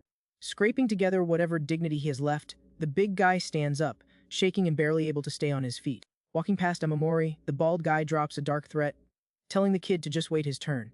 Glaring at the rookie, he makes it clear that the brat's luck is definitely going to run out real soon. Making it even more terrifying, the thug warns that the real boss is getting out soon and will probably take him out before that. The attacker walks away, taunting him to look forward to it, leaving the kid totally stressed over the promise of elimination. Later in the infirmary, the rookie gets patched up by the doctor, who sighs, clearly exhausted by the whole mess. While she's cleaning him up, the death threat from the thug keeps echoing non-stop in the kid's messed up head. The trauma kicks in, and his eye twitches in sheer panic, making the doctor ask if he's doing all right. Snapped out of his thoughts, the rookie stutters a no, feeling the anxiety completely take over. At that exact second, the sound of the doorknob turning completely shatters the tension in the room. The door opens, showing Xian quietly slipping into the infirmary, startling the two of them. Walking in dead silence, the guy heads straight for the shelves and casually grabs some meds. Holding the dark bottle, he gets ready to leave without saying a single word. Realizing this is his one shot to change his life, the brat reaches out, trying to get the fighter's attention. Desperate for help, the kid bows respectfully, begging the strongest guy in the room to hold up a sec. Keeping his cold, distant vibe, Xian just stares at the rookie and tells him to get out of his way. Ignoring the harsh warning, Amamori pushes it, crying and practically begging for his attention. Throwing himself on the floor, the kid pleads with everything he's got for the guy to teach him how to actually fight. The weird request makes the MC stop in his tracks, staring down at the kid bowing at his feet. Keeping a blank face, the mysterious guy breaks the silence, asking why he's acting so desperate. With a determined look, Amamori admits he hurt the brother of a dangerous boss and needs to get strong to survive. Sheesh, Xian asks if surviving is really all the kid wants. Covered in bandages, Amamori immediately says yes, swearing he has to make it out alive to see his mom. But the fighter shuts him down, saying he's got his own issues and telling the rookie to just keep his head down and take it. Freaking out, the brat grabs the guy's arm to stop him from walking out. The kid remembers the sick faces of the bosses and argues that just taking beatings won't keep him alive, which is exactly why he needs to get stronger. Bowing his head, he begs with all his might to be trained. With the doctor watching, the fighter shoves the kid's hand away pretty aggressively. He admits the kid's got guts, but makes it clear that this problem isn't his business. Turning his head, the guy reminds him this isn't a school, and he doesn't have time to babysit anyone. Then, Xian turns his back and starts walking away, while the kid yells for him to wait. Going into full panic mode, Amamori explains that Kanemoto is a cruel life taker who bought his way out of prison. Stopping in his tracks, the fighter glances over his shoulder and warns that the big guy is way out of the kid's league. Coldly, he concludes that trying to teach the brat how to fight would be a total waste of time. Walking out the infirmary door, he tells the rookie to finish getting patched up and not to bother him unless he's actually serious about this. Left totally alone, the kid with glasses wonders desperately what the heck he should do with his life. Getting close to his cell, the kid hears a weird noise, like someone is messing with stuff inside. One of the thugs is holding the photo of Tamiya's brother, shoving a cellmate who was trying to grab it back. With zero respect, the attacker crunches the photo up tight in his fist. Behind his cracked lenses, the rookie's eyes fill with an uncontrollable rage. Fueled by hate, Amamori rushes the thug, screaming to know what the heck he thinks he's doing. The brat punches the guy, demanding he hand over the picture, because it has to go to his friend's family. In response, a brutal kick smashes into the kid's face while the attacker tells him to mind his own business. On the ground, the rookie gets stomped by the group, who make fun of him for being a loner. Moving aggressively, the thug grabs the kid's shirt collar, yanking him up roughly. Laughing in the victim's face, the attacker reminds him Tamiya is eliminated and announces it's the end of the line for the rookie. The torn pieces of the photograph flutter down, scattering across the filthy cell floor. Shaking with rage and humiliation, Amamori grits his teeth, trying hard not to cry. Without a second thought, he takes off running down the juvie hallways. Standing in the yard during a massive downpour, the kid cries, remembering how he's always been treated like useless trash. Completely drenched, he swears to himself he's not going to accept going down in such a pathetic way. The kid drops to his knees, splashing water from a puddle in the middle of the empty yard. Xian is training hard in the storm, hauling sandbags with no shirt on. Kneeling in front of the fighter, Amamori announces he wants to live with his head held high, without relying on anyone. Stopping his workout, the dark-haired guy listens as the kid swears he'll do absolutely whatever it takes to make that happen. With his forehead pressed against the wet ground, the rookie begs desperately for one more shot. Looking closely at the brat, Xian notices the kid's eyes have completely changed. Dropping the weight, the fighter lays down a rule: the rookie has to move every single sandbag in 1 hour. Flashing a tiny smirk, he asks if the kid is actually ready for the test. The second he gets the green light, Amamori struggles like crazy to lift one of the super heavy bags. The MC watches from a distance as the kid kills himself trying to lift the weight in the pouring rain. Pushing himself to the absolute limit, the kid with glasses hauls the weight on his shoulders, barely keeping his balance. The rain is punishing his face while he grits his teeth, trying to handle the massive load. To psych himself up, he remembers that he spent his whole life carrying heavy burdens and running away from bullies. Facing the challenge, the rookie tries to convince himself that he's actually pretty good at this kind of manual labor. Tossing the first bag onto the pile, he checks the time and starts hoping he might actually pull this off.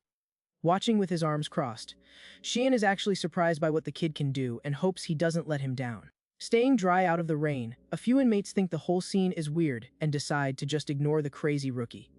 One of the guys asks who the fighter is, and his buddy explains the dude got locked up for assault and is super dangerous.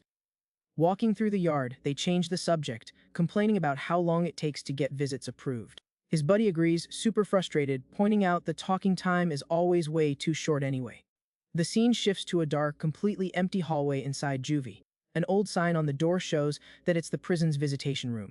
Inside, a giant hand crushes a soda can, sending the liquid spraying everywhere. The lackey asks when Retsu is going to finish off Sheehan, but the big guy tells him to hold his horses. Chilling on the sofa, the boss explains their gang's business is hitting some bumps, and that's the top priority right now.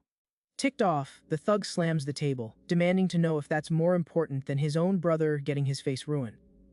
Retsu Kanemoto stays dead silent, but his eyes start glowing in a seriously creepy way. Forgetting who he's talking to, the lackey yells, demanding the boss say something. In a flash, the giant delivers a devastating slap to his ally's face, telling him to shut his mouth. With his face covered in red, Retsu humiliates the lackey, asking who the heck he thinks he is to demand anything. Grabbing his ally's face, the Northward boss tells the guy to go fix the problem himself if he's so bothered by it. The lackey gets violently shoved, feeling absolute terror at the giant's sheer strength. Sweating bullets and scared out of his mind, the thug cries, begging for forgiveness for slipping up. Ignoring the apologies, Retsu's monstrous hand squeezes his face even harder. Keeping up the cruelty, the boss warns that they need to be patient, because too many fatal incidents in a row would raise red flags. Laughing like a psycho, he plans to let the fighter live for another year just to give him a taste of true terror. Retsu's face looks purely demonic as he promises to turn the guy's life into a living nightmare. Back in the yard, the dark clouds start clearing out, letting sunlight hit the juvie center. Completely exhausted, Amamori drops the weight, calculating that he still has 15 sandbags left. The fighter crosses his arms, noticing there are only 10 minutes left and the rookie is definitely going to fail. Even so, Sheehan admits to himself that the brat's hustle was way better than he expected. But he figures the kid's lack of muscle would stop him from keeping up with the brutal training pace anyway. Standing in front of the wet bag, Amamori takes a deep breath, asking if the guy is super disappointed. Overwhelmed by sadness, the kid confesses that failing makes total sense since he never had any talent for anything. Tired, he trips over his own feet, figuring this was all just some sick joke from the fighter. Totally drained, Amamori complains about all the things he just can't seem to get right. Carrying the weight on his back, he thinks maybe it's just better to not even try at all. Sheehan walks over and calmly asks if the kid is giving up. Laughing in the rookie's face, the bald attacker claims that's probably the smartest move he could make. The thug tells the brat to just wag his tail for him, exactly like Tamiya used to do. Calling the kid a failure just like his own mom, the attacker whines that his reputation got completely trashed because of him. Hearing those words makes Amamori grip the fabric of the sandbag insanely tight. Pushing his buttons even more, the fighter asks what the problem is and if the bald guy actually hit the nail on the head. Sheehan asks if the rookie wants to be like him and tells the kid to take a good, hard look in the mirror. His eyes blazing with pure anger, the brat mutters under his breath that it's not true. Without stopping the insults, the bald guy tells him to admit he's useless and just sit there waiting for his own end. Letting out a sick laugh, the attacker calls the victim garbage and tells him to just fade away already. But the humiliation hits its breaking point, and Amamori cries, screaming that he's not a piece of trash. In a desperate, furious yell, the kid demands they stop underestimating him like that. Surprised by the explosive reaction, the dark-haired guy just hums curiously, watching the whole thing play out. Lifting the heavy bag, the rookie announces that if he's going to go down, he's fighting until his absolute limit. He swears with everything he has that he's going to change, promising he won't have any regrets even if it takes me out. Seeing the brat's resolve, Sheehan flashes a tiny smile, finding his attitude pretty interesting. As the kid goes back to running with the weight, the fighter mentally admits it's really not bad at all. Keeping the pace, Amamori tosses another sandbag straight onto the pile in the middle of the yard. Panting and running on fumes, he leans against the mountain of bags, trying to catch his breath. Locked onto his goal, he notices there are less than 10 bags left and swears he's going to finish the challenge. But the fighter realizes things are getting dangerous, noticing the kid's body has hit its absolute limit. Shein orders the kid to stop immediately, saying he's done enough. Ignoring the command, Amamori refuses to quit, saying he has to prove his worth. Driven by survival instinct, he screams that he needs to stay alive no matter what it takes. Walking toward the brat, the dark-haired guy demands he knock it off right now.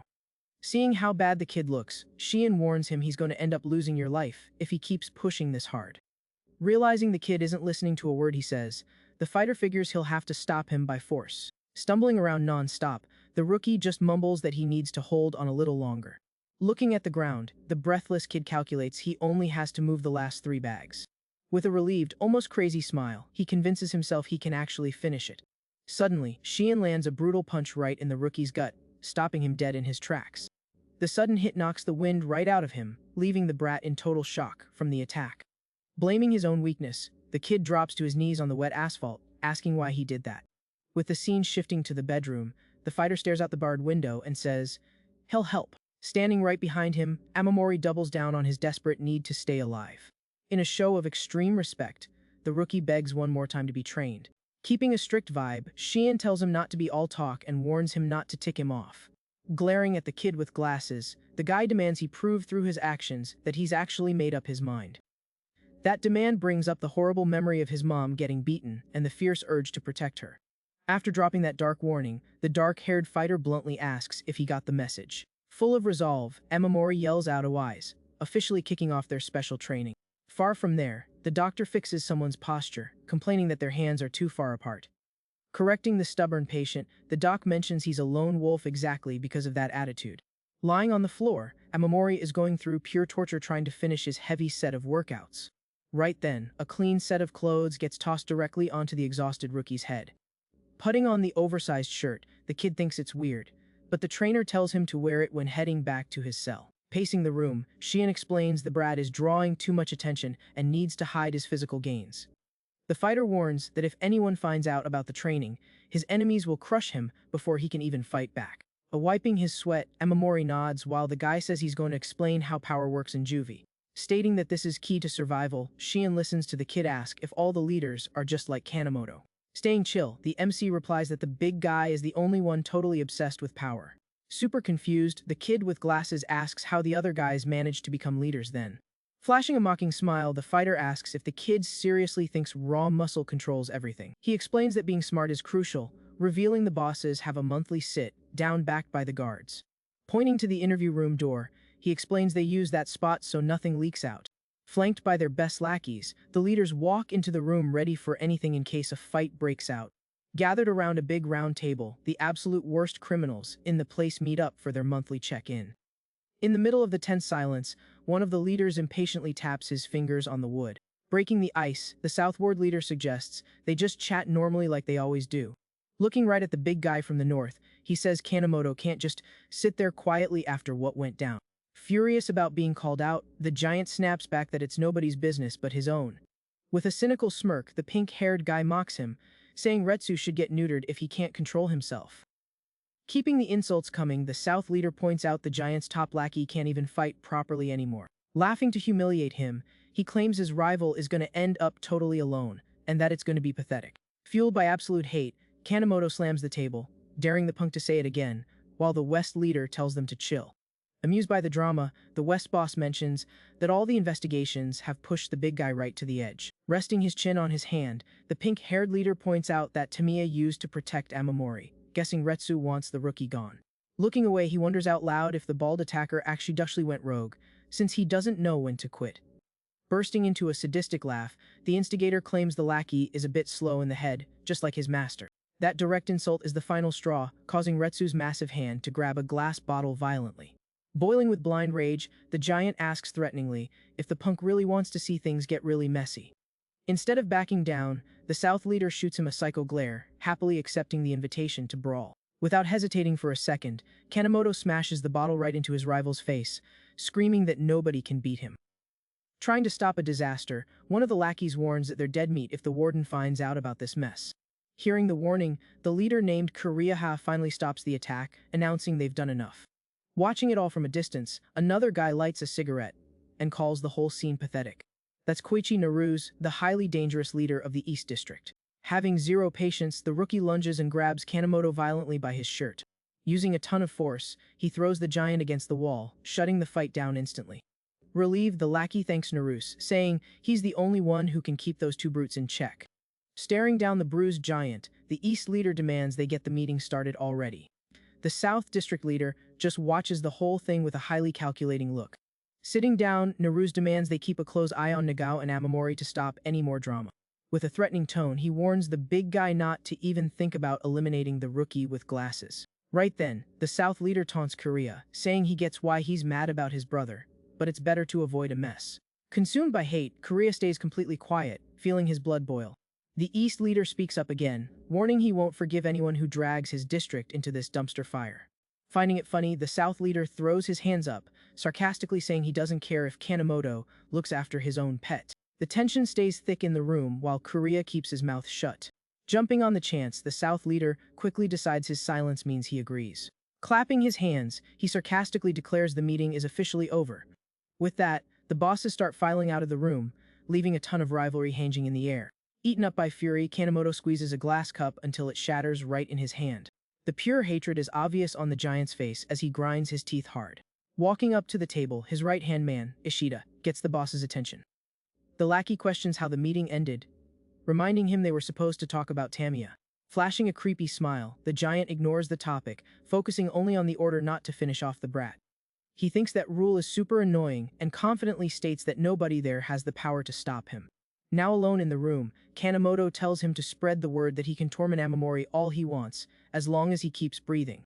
Getting the memo, Ishida bows and promises to handle it all personally. Red stuff drips from the giant's hand as he mutters his victim's name with absolute disgust. Hiding in the shadows, he breaks into a demonic smile, predicting the fun is finally about to start. Somewhere else in the prison, Amamori thinks about how crazy it is that there are so many different types of bosses in there. Walking the halls, the kid analyzes the personality of every single leader in this brutal place. But he quickly gets confused, unable to figure out what the East District boss is actually like. Standing in the room, the fighter explains that Naruse avoids any kind of conflict. Shion elaborates that he protects his guys, but drops severe punishments if anyone acts out on their own. Super surprised, the rookie asks if the prisoners ever try to rebel against that rule. With his arms crossed, the trainer reveals Naruse is feared simply because he's the strongest guy in juvie. While wrapping up the chat, the fighter says he's dropped all the necessary intel and tells the kid to start training. Obeying instantly, Amamori hits the floor and starts his brutal set of push-ups. Far from there, the doctor corrects a patient's posture, while thinking about the fighter's sudden burst of energy. Writing up her daily report, she mentally crosses her fingers that the rookie with glasses makes it out alive. Down the hall of the restricted wing, shouting shatters the quiet vibe of the prison. The bald lackey is complaining that he got played for a fool by someone from the rival district. He brings up the humiliating beatdown he took from Kuriha and demands to know what they're going to do about it. Fueled by rage, the thug announces he's going after the rival to beat him to his very end. But Kanemoto steps out of the shadows, calling the lackey trash and asking if he wants to embarrass them even more. Trying to do damage control, the big guy tells him to chill, saying getting mad won't fix anything right now. Then Ishida suggests they let it cool down, since the attacker already got punished enough. Putting a hand on the lackey's shoulder, he tells the bald guy to get a grip because they have bigger plans in motion. Having no choice, the thug drops his head and submissively asks the boss for forgiveness. Furious, Kanemoto kicks the useless guy out of the room, threatening to end him if he messes up again. With his pride crushed, the bald guy turns his back and walks silently down the hall. The giant blames the rookie for all that embarrassment and promises to have everyone hunt the kid down. Smiling wickedly, Ishida agrees, saying it's time for the brat to experience a true nightmare. Exhausted in the middle of his chores, Amamori has no clue about the cruel welcome party they're setting up for him. The day goes on peacefully outside the massive prison facility. In the bathrooms, the kid scrubs the shower tiles, getting his daily chores done. Complaining about his muscles atching, he wonders if he'll have the energy to survive training later. The shower blasts on full force, catching the kid completely off guard. Confused, he checks the wall, positive he had shut off the main valve. When he turns around, the rookie with glasses gets a mini heart attack in the middle of the wet bathroom. Before he can even figure out what's going on, a creepy hand reaches straight for his face. In a rough move, the brat is shoved violently right onto the wet floor. A bunch of thugs surround the victim, saying they're just following the boss's orders to take very good care of him. With his head stuck in the bucket, Amamori hears them taunt him, saying he must be super tired from working. Dunking the kid without mercy, the cowards tell him to stay hydrated while laughing at his torture. The hellish routine moves over to the juvie laundry room. Pushing a heavy cart, the rookie tries to hand out dirty clothes to the other inmates. But the kid gets totally ignored by the group, who just walk right past him without a word. Not understanding the cold shoulder, he just keeps pushing his heavy load all by himself. Suddenly, two thugs jump him from behind right in the middle of the laundry room. Grabbed by his uniform, the kid lets out a panicked yell as he gets thrown across the room. Shoving the victim with zero pity, the attackers try to force the brat inside a washing machine. Giving him no chance to escape, they slam the door shut and fire the machine up instantly. Trapped inside, Amamori tumbles painfully in the metal drum as the machine starts spinning. Banging on the glass, he begs for help while the thugs watch the cruelty, finding it absolutely hilarious. Watching the machine spin, one of the thugs suggests cutting the power since it's dangerous, but his buddy refuses, saying the boss ordered them not to take him down. Walking down the hall, the fighter sees the cruelty and thinks about how bad he feels for the kid. He realizes mentally that he could never endure such hardcore torture if he were in the victim's shoes. Time goes by, and in the cafeteria, Amamori tries to grab his food looking like he's completely wrecked. Shaking like crazy and barely able to walk, the kid with glasses shuffles between tables holding his tray. Suddenly, an inmate bumps into him on purpose and drops a fake apology in a totally mocking tone. The boiling soup spills right onto the rookie, who hits the floor screaming in agony from the burn. Watching the victim shake in pain, the attacker sarcastically asks if he's doing all right. Jumping on the chance, another thug delivers a brutal kick to the brat's back, telling him to watch where he's going. Then, one of the guys grabs his head on the floor, forcing him to eat while mentioning this was the boss's order. The whole mess grabs a guard's attention, who yells, threatening to throw the rookie in solitary if he refuses to eat. Complaining that the kid is nothing but trouble, the cop demands he drag himself to the infirmary alone. Red stuff drips onto the drop tray on the floor, showing the cruel result of yet another cowardly attack. Once in the office, the doctor cleans the cuts on his head, warning him that his fragile body won't take much more of this. Bothered by his lack of action, she glares at the dark-haired fighter, asking if he actually has any kind of plan. Sheehan answers coldly that he's nobody's babysitter, and that this phase isn't entirely a bad thing. The beaten-up kid asks why he has to go through so much suffering like this. Staring at the wall, the guy explains that understanding pain is the main key to becoming truly strong. He details that attackers always show specific habits right before they strike, and tells the rookie to study them while he's getting beat up. The brat listens closely to the instruction that he should never, ever waste this golden opportunity. But his confidence crashes, and Amamori stutters that he really doesn't have that kind of luxury. Surprising the kid, the fighter's heavy hand grips his shoulder tight with an offer. Sheehan guarantees he can train him, but demands total commitment, telling him to decide if he wants to be a fool forever. With intense energy, the guy dares the rookie to burn this humiliation into his heart and become his enemy's absolute worst nightmare. Determination takes over Amamori's face, and his eyes go wide as he accepts the challenge. In training, the master lunges without mercy, firing off a lightning-fast punch. Unable to block it, the kid takes the heavy hit, flying backward from the sheer impact. The trainer tells him to keep his eyes wide open, because blinking in a real fight means your absolute end. Throwing another combo, Sheehan warns that enemies always give away the exact moment they're gonna attack. The punch grazes the rookie's face as he gets ordered to spot those exact signals. Dialed in completely, the kid listens to the command to analyze and memorize every single move the enemy makes. Using his newly leveled up reflexes, Amamori finally manages to dodge a direct strike. Stopping his hand inches from the kid's face, Sheehan warns that a real fight is still impossible because his dodge is too slow. The rookie pants heavily from exhaustion, hearing that taking hits is essential so he never forgets the lesson. Giving him an encouraging pat, the fighter tells the kid not to waste any opportunities. Putting his shirt on, Sheehan mentions he has stuff to take care of and tells him to keep running the drills by himself. Before walking out, the trainer glances over his shoulder and actually praises the brat's hustle during training. Feeling pure relief, Amamori hears that he's no longer just viewed as a useless loser. Already walking down the prison hall, the dark-haired guy casually counts his own steps. Back in the infirmary, the doctor asks if the fighter is really going through with the plan and tells him to take it easy. The guy replies coldly that taking it easy on the kid right now wouldn't help him at all. He explains that the current method is way too risky, and the rookie needs to learn to defend himself ASAP. Going back to her computer, the doc warns that the kid will be ruined if he gets caught, and worries he'll crack under the pressure. Sheehan keeps a confident look, guaranteeing the kid with glasses isn't as weak as she thinks. Believing in his student's potential, he says he trusts the brat the exact same way she trusts him. In his cell, Amamori forces his eyes to stay open, trying not to blink even when they're burning like crazy. Splashing water on his face, he trains his focus so he can track fast, moving objects in the middle of a fight. The torture of forcing his eyelids open makes his eyeballs completely bloodshot and sore. Down the prison halls, the kid keeps taking heavy beatings from the cowardly thugs. Even while getting pummeled, he refuses to close his eyes for a single second, feeling like he's finally getting the hang of it. Beating up a target that doesn't fight back frustrates the attackers, who complain it's not fun anymore, while the guards just ignore it all. During meal time, the other inmates think about placing a bet on how many punches the brat is going to eat today. One of the thugs interrupts the joke, asking if they forgot about the main event of the day. In the pitch-black solitary confinement, a creepy figure waits for the moment he's finally let out. Surrounded by squashed bugs, the mysterious inmate shows he's reached peak stress levels. The psycho's face turns terrifying, making it crystal clear he's dying to cause an absolute mess. The sun hits the barbed wire in the main yard, signaling that the prisoner's free time has started. The thugs whisper nervously, watching the bizarre figure casually stroll across the yard.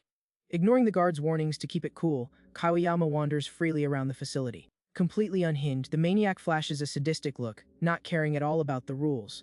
Spotting the rookie isolated in a corner, the creepy criminal points a finger to get his attention. Walking up to his victim, Kayama casually suggests they fight in a totally twisted way. A crowd quickly forms, with prisoners noting the guy is completely insane, even if he isn't the strongest. In Juvie legend, the psycho is known for trying to choke out enemies and brutally tearing pieces off them. Keeping a sick collection of eyeballs in glass jars, he carries the terrifying title of a collector. Kayama introduces himself politely and instantly shows his true, highly evil nature. With a crazy look in his eye, he politely asks for the brat's left eye, suggesting they just pretend it was an accident. Amamori's eyes go wide, completely shocked by the bizarre and horrifying offer. The lack of an answer ticks off the maniac, whose face darkens, ready to commit another atrocity. Charging like a wild beast, the attacker announces he's going to rip the eye out by force. The crowd loses it, starting a betting pool with the absolute lowest odds for the rookie with glasses. In a dangerous move, the maniac throws a slashing strike, but the kid manages to jump back just in time. Panting from the scare, Amamori feels his heart racing after barely dodging that final attack. Hyped by the dodge, the psycho shows he's loving the thrill of cornering prey that still has energy. Kaoyama drops into a stance like an aggressive animal and gets ready to attack the kid for real this time. Flashing back to training, Amamori hears his master's voice telling him to watch incredibly closely. The instruction echoes, demanding the kid spot the pattern in the middle of the brawl. To pull it off, he has to focus and find the opponent's habit during their aggressive rush. With the psycho attacking non-stop, the brat manages to duck and slip the strike by a hair. Laser focused on the moves, the rookie realizes he's finally starting to grasp the technique. Frustrated by the back-to-back dodges, Kayama clicks his tongue, totally annoyed with the situation. Wasting no time, the maniac charges again, warning that the kid's luck won't last forever. Analyzing the strikes, Amamori notices the attacker always leads with his left, backs up if he misses, and tries to strangle with his right repeatedly. Out of breath, the kid lifts his head and decides to taunt the crowd that loves betting on these fights. Taking his busted glasses off his face, he confidently announces that he's going to place his own bet too. With that, the glasses hit the yard's asphalt, marking the start of the rookie's actual comeback. The second the psycho attacks with his left hand, Amamori dodges with impressive ease. Seizing the opening, the kid dives under the right arm, totally avoiding the expected chokehold. Realizing his target just vanished, the maniac curses, completely caught off guard. Showing zero mercy, Amamori lands a brutal uppercut right on the enemy's chin, sending red stuff flying into the air. Shocked by the plot twist, the inmates on the fence can't believe what they just witnessed. The psycho drops, completely knocked out in a bloody mess, confirming his absolute defeat. Faced with this impossible scene, one of the thugs thinks he's hallucinating and accuses the rookie of being on something. Clinging to the wire fence, another prisoner screams in despair over losing all his betting money. Watching it all from afar, someone lets out a satisfied chuckle at the fight's outcome. Back in the infirmary, the doctor gives Amamori a little tap on the head, telling him not to get too cocky. Scolding him a bit, she warns that it wouldn't have been a surprise if he had ended up dead out in the yard. Bandaged up on the bed, the kid admits even he didn't expect to win, he just wanted to make it out alive. But the sadness hits when he holds his completely wrecked glasses, the ones his mom had bought him. The sound of the door grabs the brat's attention, and he sees Shion walking in, asking if the bandages are done. The dark-haired fighter casually strolls into the medical office. Super grateful, Amamori bows, saying the win was all thanks to him, but the master downplays the whole thing. Shion explains the opponent didn't actually know how to fight, and warns that things are only going to get worse with the enemies he has left. Out of nowhere, the guy tosses a small package at the rookie, who catches it quick. Keeping his serious vibe, the trainer says it's a gift to celebrate his first win. Turning his back, the master warns that training is going to get harder, and the kid needs to become a mad dog, if he wants respect. Organizing her meds, the doctor grumbles that the guy should at least give the kid a proper compliment at a time like this. Checking out the gift, the rookie realizes he got contact lenses to replace his smashed glasses. Suddenly, the doctor remembers an important detail and walks over to her own desk. Pulling a thermos out of her bag, she hands it to Amamori and tells him to open it. She mentions she got a call on her way to work and almost ran late because of the detour. The second he pops the lid, the kid's eyes go wide in a state of total shock. Inside, he finds a massive portion of spicy rice balls made by his own mom. With a friendly tone, the woman reassures the kid, saying his mom seemed to be doing great. Holding the chopsticks, the brat just mumbles her name, his voice completely cracking. His mind drifts to the past, remembering when he was little and loved watching his mom cook. In that warm memory, she'd say the food was almost ready while he showed how much he adored that dish. Snap back to reality, heavy tears start dropping right into the hot food. Chewing the food and missing her like crazy, the kid cries uncontrollably, claiming it tastes just as amazing as always. Curious and emotional, he asks how the doctor figured that out, and she asks not to be seen as just a doctor. The doc reveals that the fighter predicted the win, and called to order the food before the fight even started. Moved by that vote of confidence, the rookie realizes his master has super high expectations for him. The woman hands the kid a tissue so he can wipe his wet face. She hypes the patient up, telling him to eat a ton to celebrate, and advising him to get some good rest right after. Chewing hard, Amamori nods, fully aware that tomorrow's training is going to be absolute hell. Far away, the psycho's bruised face gets violently smashed against the floor of a storage room.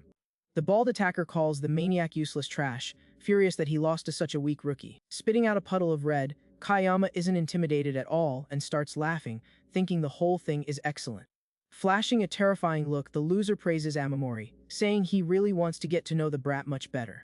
Furious at the guy's insanity, the bald dude lands a brutal kick, asking why the heck he's mocking them. Watching the punishment up close, the lackey Ishida lights a cigarette, keeping totally calm. Sitting on some boxes, he admits the brat's victory really was a massive surprise. Blowing out smoke, the lackey tells the bald guy to keep tracking the rookie's every move. The strategist wants to find out if the result of that yard fight was just a crazy coincidence. Clenching his fists, Ishida drops into a threatening stance, wanting to prove if the kid actually stopped being a pathetic loser. Getting back to training, Shion announces he's going to add a superior fighting style and teach him how to fall the right way. Swallowing hard, the rookie puts his guard up and braces for the worst in the middle of the empty room. With an explosive move, the master lunges, closing the gap between them in the blink of an eye. Giving him zero time to react, the fighter launches a heavy lightning, fast punch right at his student. Seeing the impact coming, Amamori clenches his jaw and flexes his muscles, trying to shield himself. The hit lands flush on the kid's stomach, sending him flying backward from the sheer brutality of the punch. Capitalizing on the moment, the trainer tells him to flex his core to protect his internal organs. Immediately after, Shion grabs the brat by the neck, claiming breath control is also absolutely key. Squeezing his throat, the master tells the kid to find out exactly how many seconds he can last without air. Choking, the rookie thrashes around a bit, feeling the panic of not being able to breathe. In his head, he notices that lacking oxygen makes time slow down and completely numbs his senses. Letting go, the fighter explains the body freezes the exact second it starts breathing again, making it the perfect opening to attack. Catching his breath, the kid asks what he should do if he's the one getting attacked in that situation. Straight up, Shion tells him to control his own heart rate to stabilize his breathing along with it. Wrapping up the lesson, the master declares that mental toughness is the only way to manipulate the body and become the absolute strongest. Starting another hardcore session, Shion demonstrates body mechanics to land an effective strike. Pointing to his own chest, the fighter explains the exact spot on the ribs to target his attacks. He tells the kid to memorize a skeletal diagram so he's not just throwing blind punches during a brawl. The master breaks down how to trap the opponent and drop a knee on a vital spot for maximum damage. Trying to use the technique, Amamori kicks the heavy bag, but gets told his aim on the legs is off. Then, the rookie fixes his stance and throws another hard kick, earning a compliment and an order to repeat the move.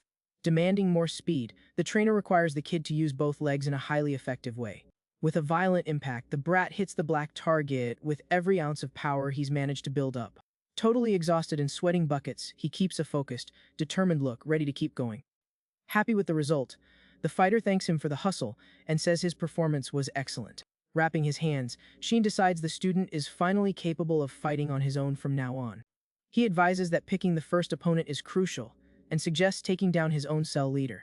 With an intimidating tone, the master tells the kid to turn into the mad dog that everyone is terrified of. Suddenly, the loudspeaker echoes through Juvie, announcing that free time is officially over.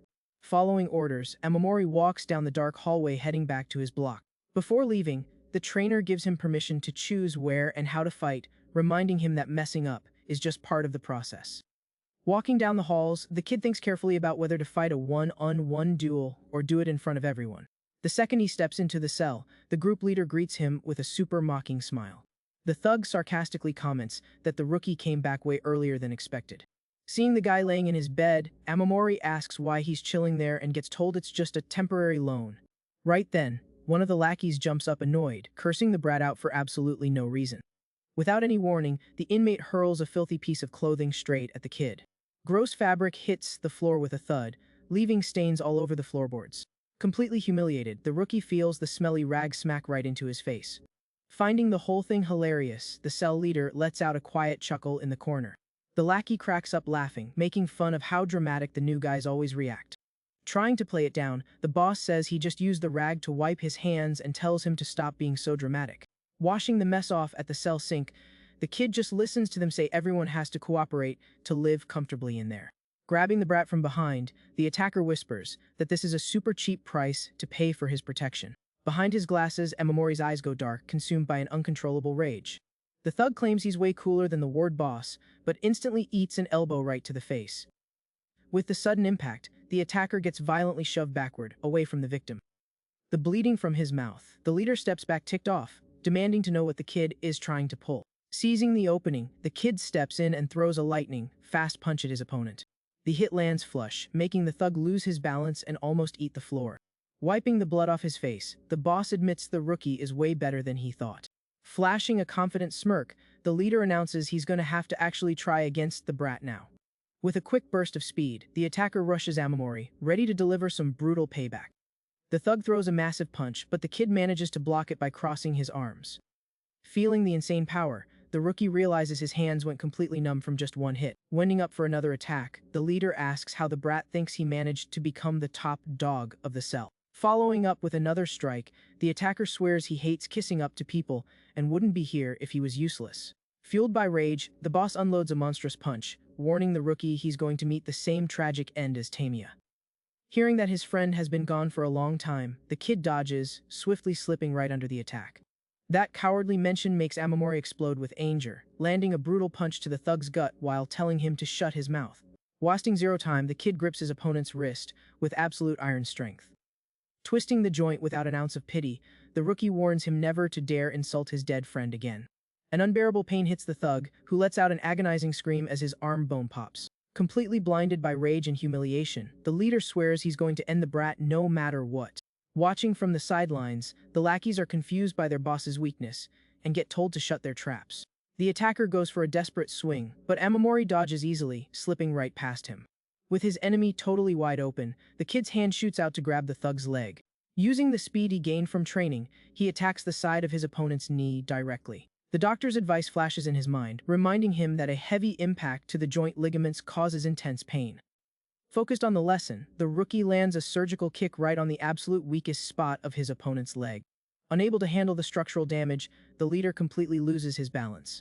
The thug falls toward the floor without being able to put up any kind of defense in time. With a loud crash, the attacker's body violently hits the hard floor of the cell. Taking advantage of the clean knockdown, Amamori jumps on top of his enemy, readying his fist to end the fight.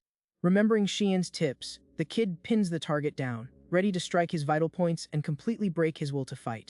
Crushed against the floor, the cell boss spits a ton of blood, letting out a grunt of pure pain. Seeing the defeat coming, the lackeys start panicking, knowing they'll be screwed if their leader loses. In a desperate move, the long-haired prisoner runs up to hit the rookie from behind. But Amamori reacts instantly, spinning his body and landing a straight punch right in the invader's gut. The lackey curls up into a ball, clutching his stomach as he tries to handle the insane pain of the hit. Terrified, the other thug raises a metal basin, getting ready to smash the kid's head from behind. With a glaring, murderous look, the brat turns his head and coldly asks if he wants to get beat up too. Frozen with fear, the lackey drops the object and stammers that he was just passing through. Meanwhile, the defeated leader sneaks around, trying to grab a hidden weapon from his own clothes. With a messed-up face, the thug glares at the rookie, calling him a massive idiot. The boss lunges with a sharpened toothbrush, asking if nobody ever taught him not to drop his guard before it's over. With crazy reflexes, the kid dodges the makeshift blade, which slices through the air, sending drops of red flying. Grabbing the enemy's armed hand, Amamori stops the strike while hearing the attacker tell him to die. With zero mercy, the kid disarms the thug by slamming his wrist hard against the floorboards. Totally consumed by a terrifying aura, the rookie coldly announces that the boss is the one who's done for. With a quick move, Amamori yanks his opponent's arm, completely wrecking his posture. Giving him no chance to react, the kid lands a devastating punch right on the cell boss's face. Due to the violent impact, the sharpened brush falls harmlessly onto the concrete floor of the cell. Holding the thug by his shirt, the rookie shows that the fight is officially over. Completely knocked out cold, the attacker drops face first onto the floor, pooling blood around him. Panting, the kid stares at his fallen enemy while trying to catch his breath after the crazy fight. Shocked by the scene, one of the lackeys mumbles in fear that their boss actually just lost. Grabbing the defeated guy by the hair, Amamori firmly announces that from now on, he is the new leader. Night falls over the juvie, leaving the hallways completely dead silent. Holding a flashlight, a guard patrols the area, yelling that lights out is in 10 minutes. Following the order, the inmates in the cell start getting ready for bed, but the rookie stays standing. Clenching his fist, the kid feels the adrenaline of the win still pumping through his veins. In his head, he's actually super surprised that he really won the fight. Walking past him, one of the thugs asks the rookie to move out of the way. The other lackey agrees he went overboard with the beatdown, but admits those are just the rules of the place. The long-haired lackey warns him not to get too comfortable, because the nail that sticks out gets hammered down. Ignoring the threat, Amamori asks what happens to a cell leader when they get defeated. Surprised by the question, the thug asks if the rookie actually cares about that piece of trash. He explains that a loser's fate is miserable and warns that the kid is going to have a massive target on his back from now on. The rookie stands quietly in the dark, just processing the new dangers he's about to face. Suddenly, the cell light cuts out, and the guard demands everyone go to sleep right now. Lying in bed, Amamori stresses out thinking about what's going to happen when the former boss comes back. He goes over Juvie's power hierarchy and figures his next opponent is going to be the ward general. Sitting on the edge of his bed, the kid swears to himself he needs to get way stronger for Misaki's sake. Lying back down, he admits he's nowhere near perfect yet and still has a ton to learn from Sheehan. Meanwhile, silence totally takes over the dark cell block hallway. Calm, mysterious footsteps break the peace of the place. Shining his light on the bars, the guard makes his night rounds through the prison wing. Inside one of the cells, an inmate passes a small paper note through the bars. The guy receiving the message is the dangerous general, waiting in the shadows of his cell. Reading the note, the general mutters coldly that the old cell leader ended up losing the fight. Crumpling the paper, he curses his defeated ally, calling him a useless loser. Clenching his fist tight, the inmate realizes the rookie is finally showing his fangs. The news spreads like wildfire, reaching all the way to the depths of the South District of the Juvie. A loud laugh echoes while someone is just casually reading a book. The South Ward leader finds the gossip hilarious and admits Amamori did way better than expected. Chilling on the cell floor, one of the lackeys bets Kanemoto must be dying of rage right now. Soon enough, the intel also hits the restricted area of the West District. In an empty locker room, a lone figure processes the latest news in the prison. The West Ward boss seems pretty satisfied, confirming that the brat actually won the fight. Meanwhile, the main hallway of the East District is completely deserted. A cop walks up and taps on the bars, getting the attention of the guy inside. The guard reports to Boss Nehru's that the kid with glasses actually managed to defeat the cell leader. Stopping his reading, the man asks calmly if anyone got seriously hurt in the mess. The officer confirms the rookie walked away without a scratch, but the old boss is pretty banged up. Thanking him for the update, Nehru's dismisses the guard and wishes him a good night. Walking over to the window, the East leader stares at the full moon, thinking about the news. With a serious posture, he mentally concludes that this whole situation just got incredibly complicated. Morning comes, and the prison's outdoor yard is lit by the sun breaking through the clouds again. Inside the cafeteria, the prisoners are gossiping non-stop about the rookie's totally crushing victory. Eating by himself, Amamori notices the vibe is different and guesses it's because he attacked someone in the hierarchy. Suddenly, the Westward boss walks up to his table, asking if he's actually the kid everyone's talking about. Sitting right across from the brat, the guy introduces himself in a super friendly way as Shusuke Kazami. He tries to chill the rookie out by saying he's friends with Kanemoto, and asks how the kid has the guts to just walk around here. Laughing, the boss claims the big guy would be furious seeing this, and asks what the brat is doing there. Kazami reveals Kanemoto swore not to let the kid off the hook, but offers his help because he sees potential in him. Confused by the random offer, Amamori stops eating and asks what the heck he means by that. The leader offers to protect the rookie in exchange for him acting as his personal spy inside the ward. With the kid staying quiet, Kazami promises he can easily pull it off since he's one of the big bosses. But Amamori isn't intimidated at all and flat out rejects the offer without beating around the bush.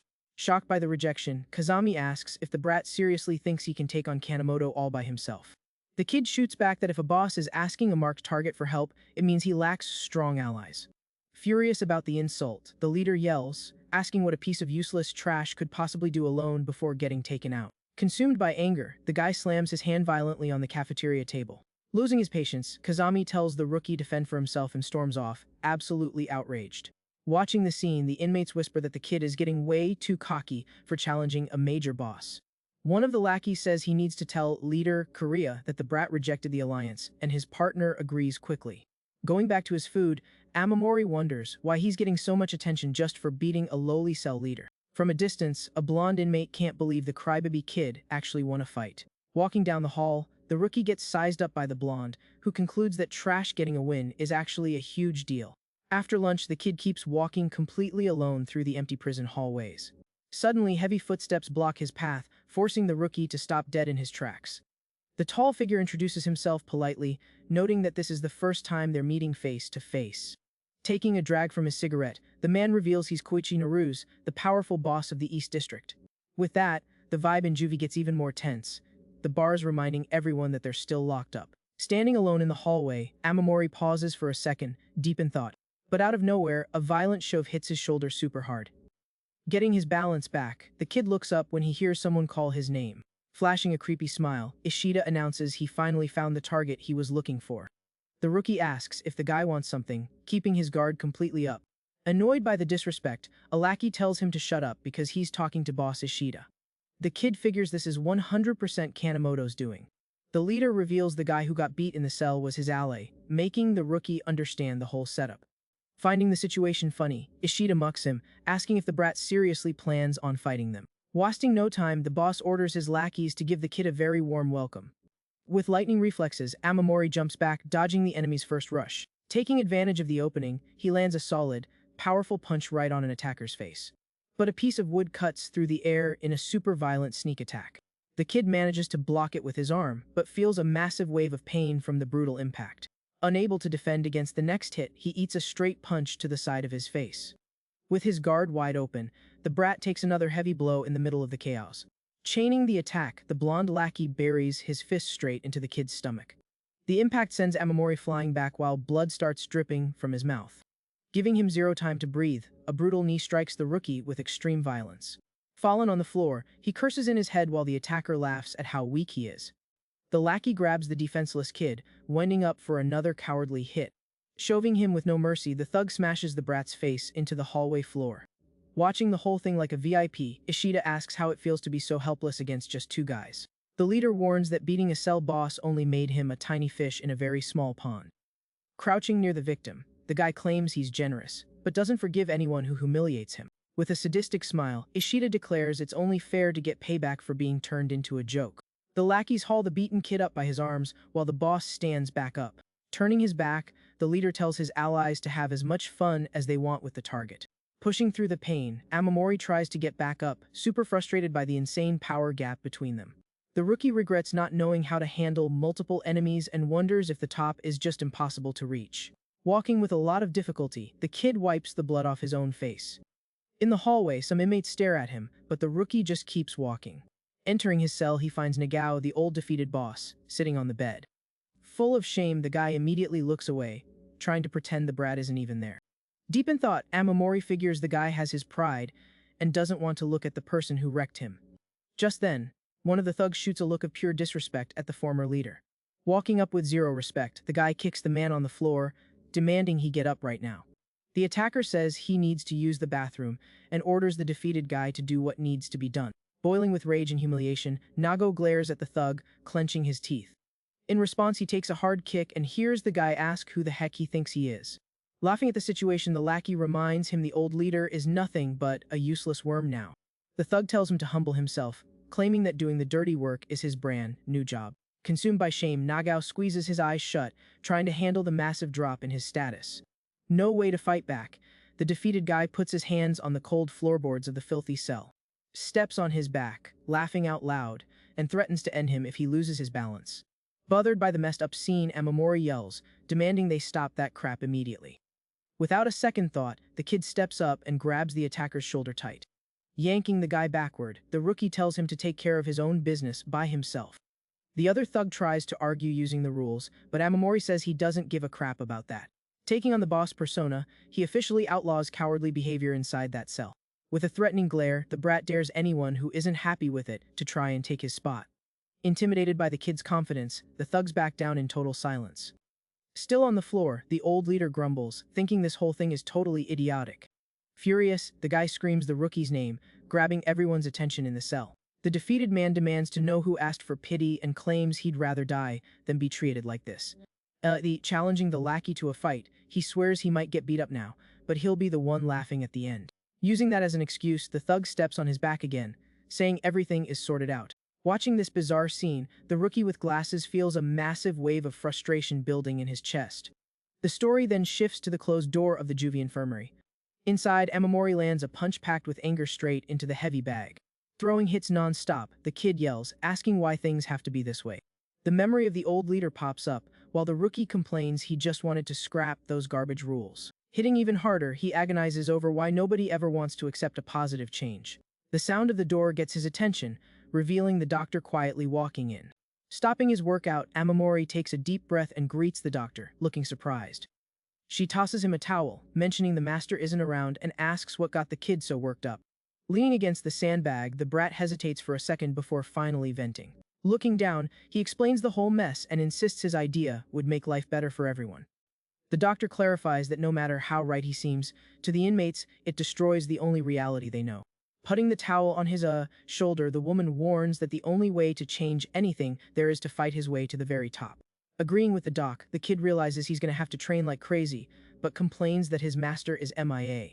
Curious, she walks up to the patient, wanting to know what the next step of that special training was. Hearing the focus is fighting multiple opponents, the woman promises the best solution for that is to just run away immediately. With a lightning-fast move, the doctor fakes an attack, warning that enemies always drop their guard when they're chasing you. Grasping the perfect strategy, Amamori realizes in shock that this is the exact moment to end it all with a single vital strike. The morning light floods through the infirmary's barred window, lighting up the whole room. Completely blown away by the demonstration, Amamori notices how insanely fast the doctor is. Putting his uniform shirt back on, he listens to the woman remind him she had already warned him about that. Fixing her own lab coat, the doc emphasizes that she's definitely not just your average healthcare worker. She wraps up the chat, saying her shift has started, and the kid is going to lose points if he's late. With an upbeat tone, the woman wishes the brand new cell leader good luck. The scene cuts to a mop cleaning the filthy floor of the juvie center. Inside, the inmates from the same cell do group chores to get graded by the guards. Racking up enough of these points finally earns the prisoners the right to get visitors. Because this reward is so huge, everybody takes the chores super seriously so they don't blow their chance. However, who does what is totally rigged by the big bosses of each district? Flashing a sadistic look, Ishida E.G. reveals himself as the guy managing the chores for the North Ward. Out in the hall, the guard explains to Amamori that one guy's screw up-tanks the score for the entire cell. Focused on his goal, the kid with glasses just nods at the order he's given. With zero patience, the officer yells, demanding everyone take the job seriously and not slack off. Walking alongside the other inmates, the kid heads calmly down the hall to get to work. Full of hope, he calculates that he'll be able to see his mom soon and wonders how she's doing. Right behind him, two thugs whisper about Ishida's scheme and agree not to get involved at all. The group reaches their spot, and the heavy metal door opens to a room filled with hot steam. Inside, the lackeys mock him cruelly, announcing that the main target has finally arrived. Parking his cart in the middle of the room, Amamori asks them to hand over the disinfection tray. Without any warning, one of the inmates violently throws the metal piece right onto the cart. The thug tells him to take the tray, warning him the object just came out of the oven and is boiling hot. Focused on getting this over with, the kid grips the handles tight, ready to pull the load. But the wheels on the cart suddenly lock up completely on the room's floor in a super sketchy way. Confused by the issue, the brat realizes the equipment just totally stopped moving. He asks them to swap out the busted cart, but the attacker lies, saying there isn't another one, and tells him to carry it by hand. The vibe gets heavy in the room as the coward asks if the rookie can't handle the situation on his own. Cleaning his ear disrespectfully, the lackey insists the load has to be moved no matter what. Finding the victim hilarious, he asks if the kid is scared of a little heat and claims he's super disappointed. Staring at the floor, the rookie figures out these thugs rigged the whole thing on purpose. Losing his patience, the attacker steps up and grabs the kid's shirt with extreme violence.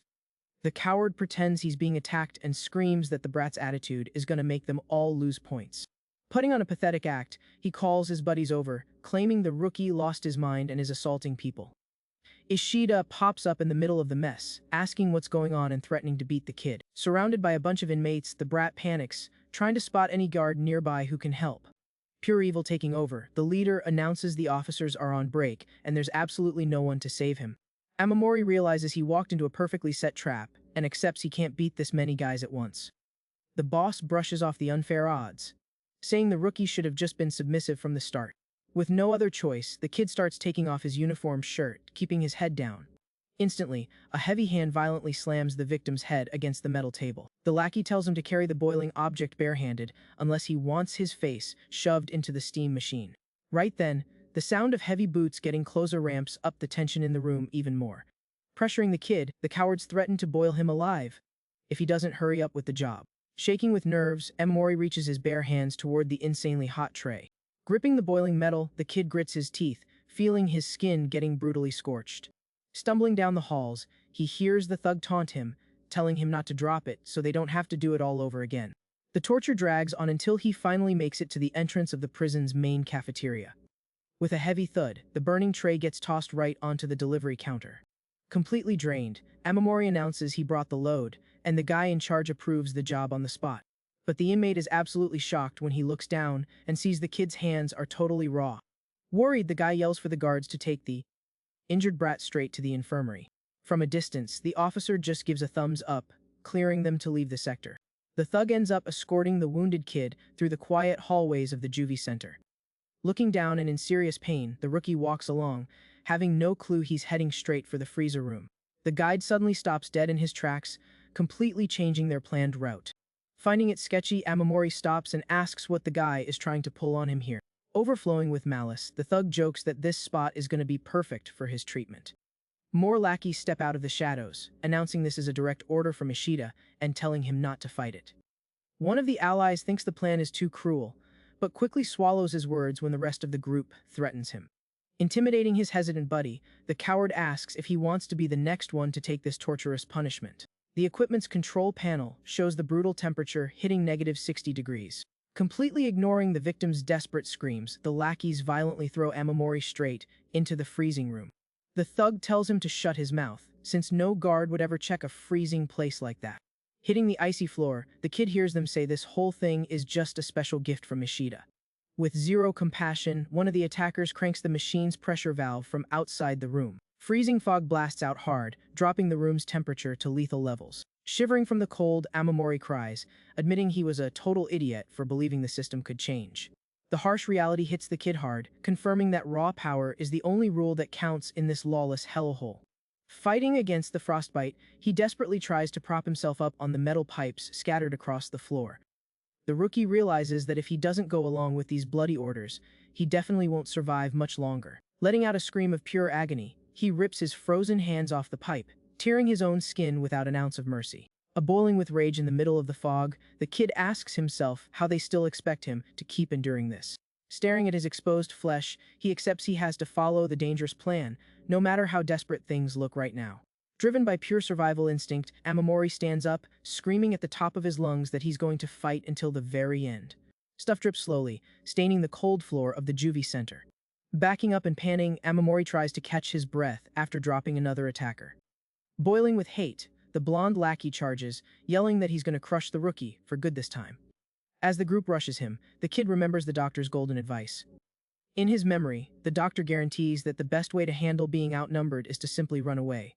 Using the chase to his advantage, the brat lands a punch, remembering that the enemy always drops their guard. Focused on the counterattack, he knows this is the exact moment to target a vital spot. With extreme accuracy, Amamori ends the fight with a brutal strike right to the opponent's face. Suddenly, the heavy footsteps of a guard interrupt the chaos in the hallway. The officer glares at the mess and yells, demanding to know what the heck is going on here. Having zero patience, the cop orders everyone to break it up and get back to work immediately. In a threatening tone, he warns he'll dock points from everyone if he hears even one more peep. Frustrated by the buzzkill, the attackers curse the situation, completely outraged.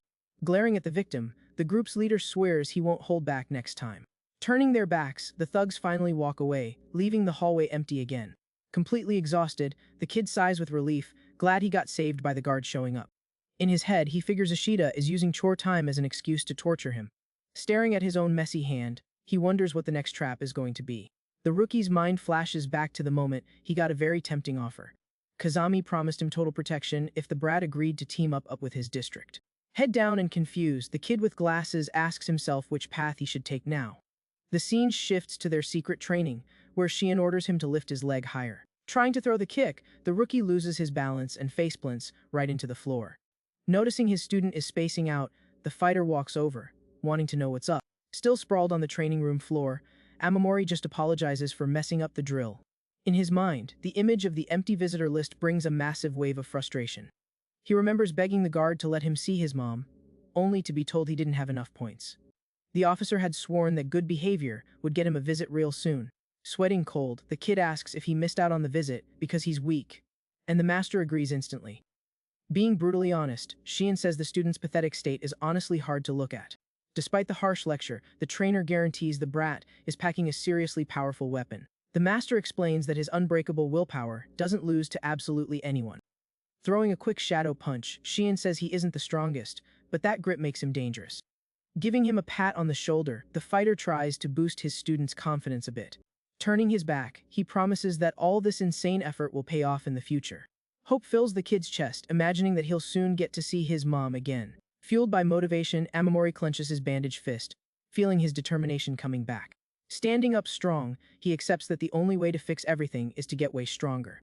Wasting no more time, the rookie calls his trainer to get back to their workout session. Dropping into his fighting stance, the kid focuses on his goal of reaching the very top of juvie. Right then, the scene cuts to a metal door getting thrown open super aggressively. A massive bald inmate storms into the hallway, cursing Ishida's dirty tricks. Super jealous, he complains that the big boss of the ward is actually enjoying this situation too. The attacker's heavy footsteps echo as he marches straight toward the freezer room. Inside, Amamori watches the giant walk in, remembering the rule to always analyze the situation. Ticked off by the humiliation, the bald thug decides to beat someone up just to blow off some steam. Walking down the freezing hall, he mutters that raw muscle is still the ultimate power around here. Stopping face to face with the rookie, the attacker sizes up his next victim with total disgust.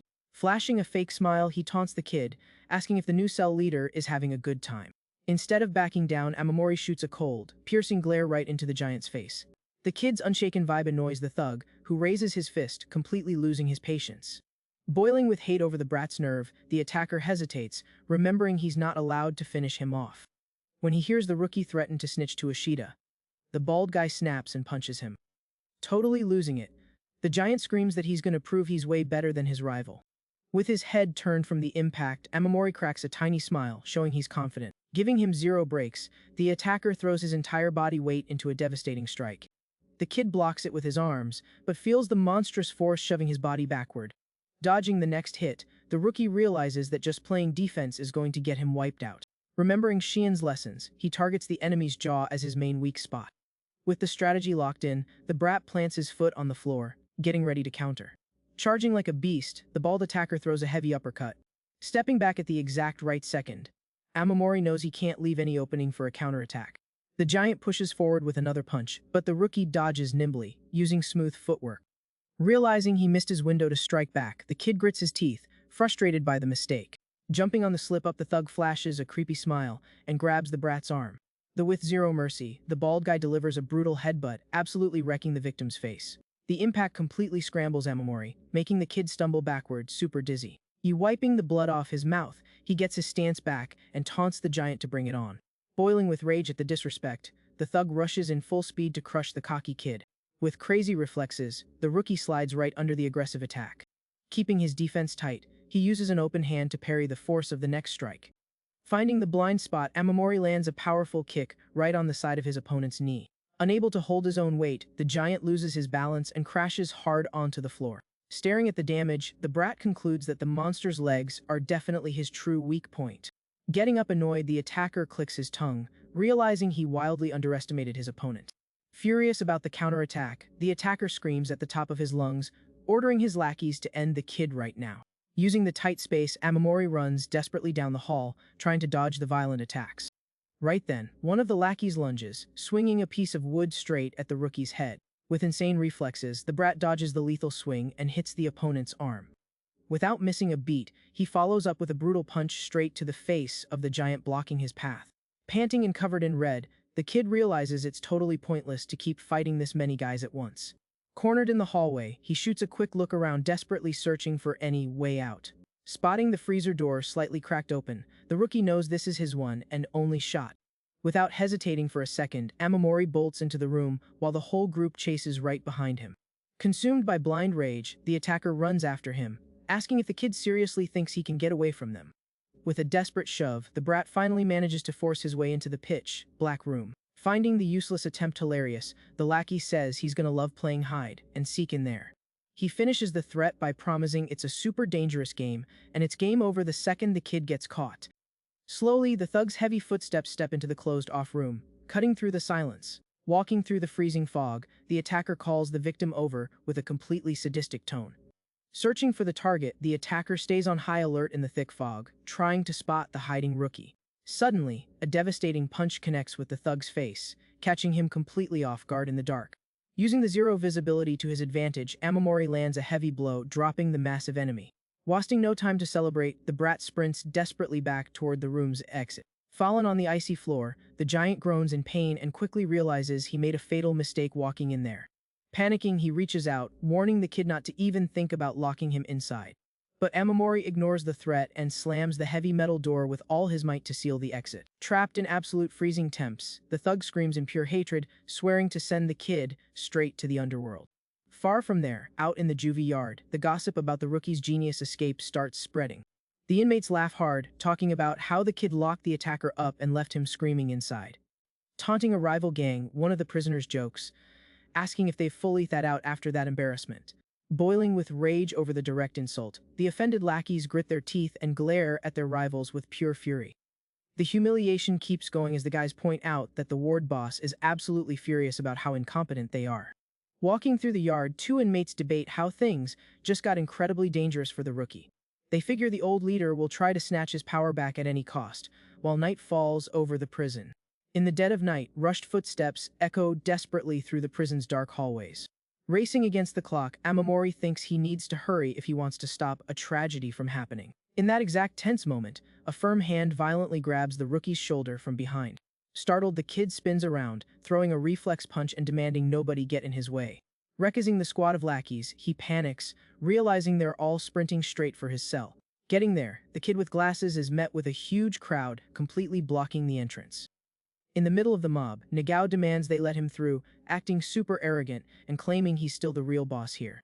Hearing those words makes Amamori's eyes go dark, feeling the heavy vibe of a cowardly betrayal in the air. But the rookie is stunned when he sees the old defeated boss lying on the filthy floor, completely beat up. One of the inmates quickly explains that the guy took his frustration out on everyone else because he couldn't get to the brat. Sitting there chilling, Boss Naruz asks why the kid is here and demands an answer to his previous offer. The leader explains that the old boss's weakness is what let the kid win, which sparked this whole pathetic rebellion.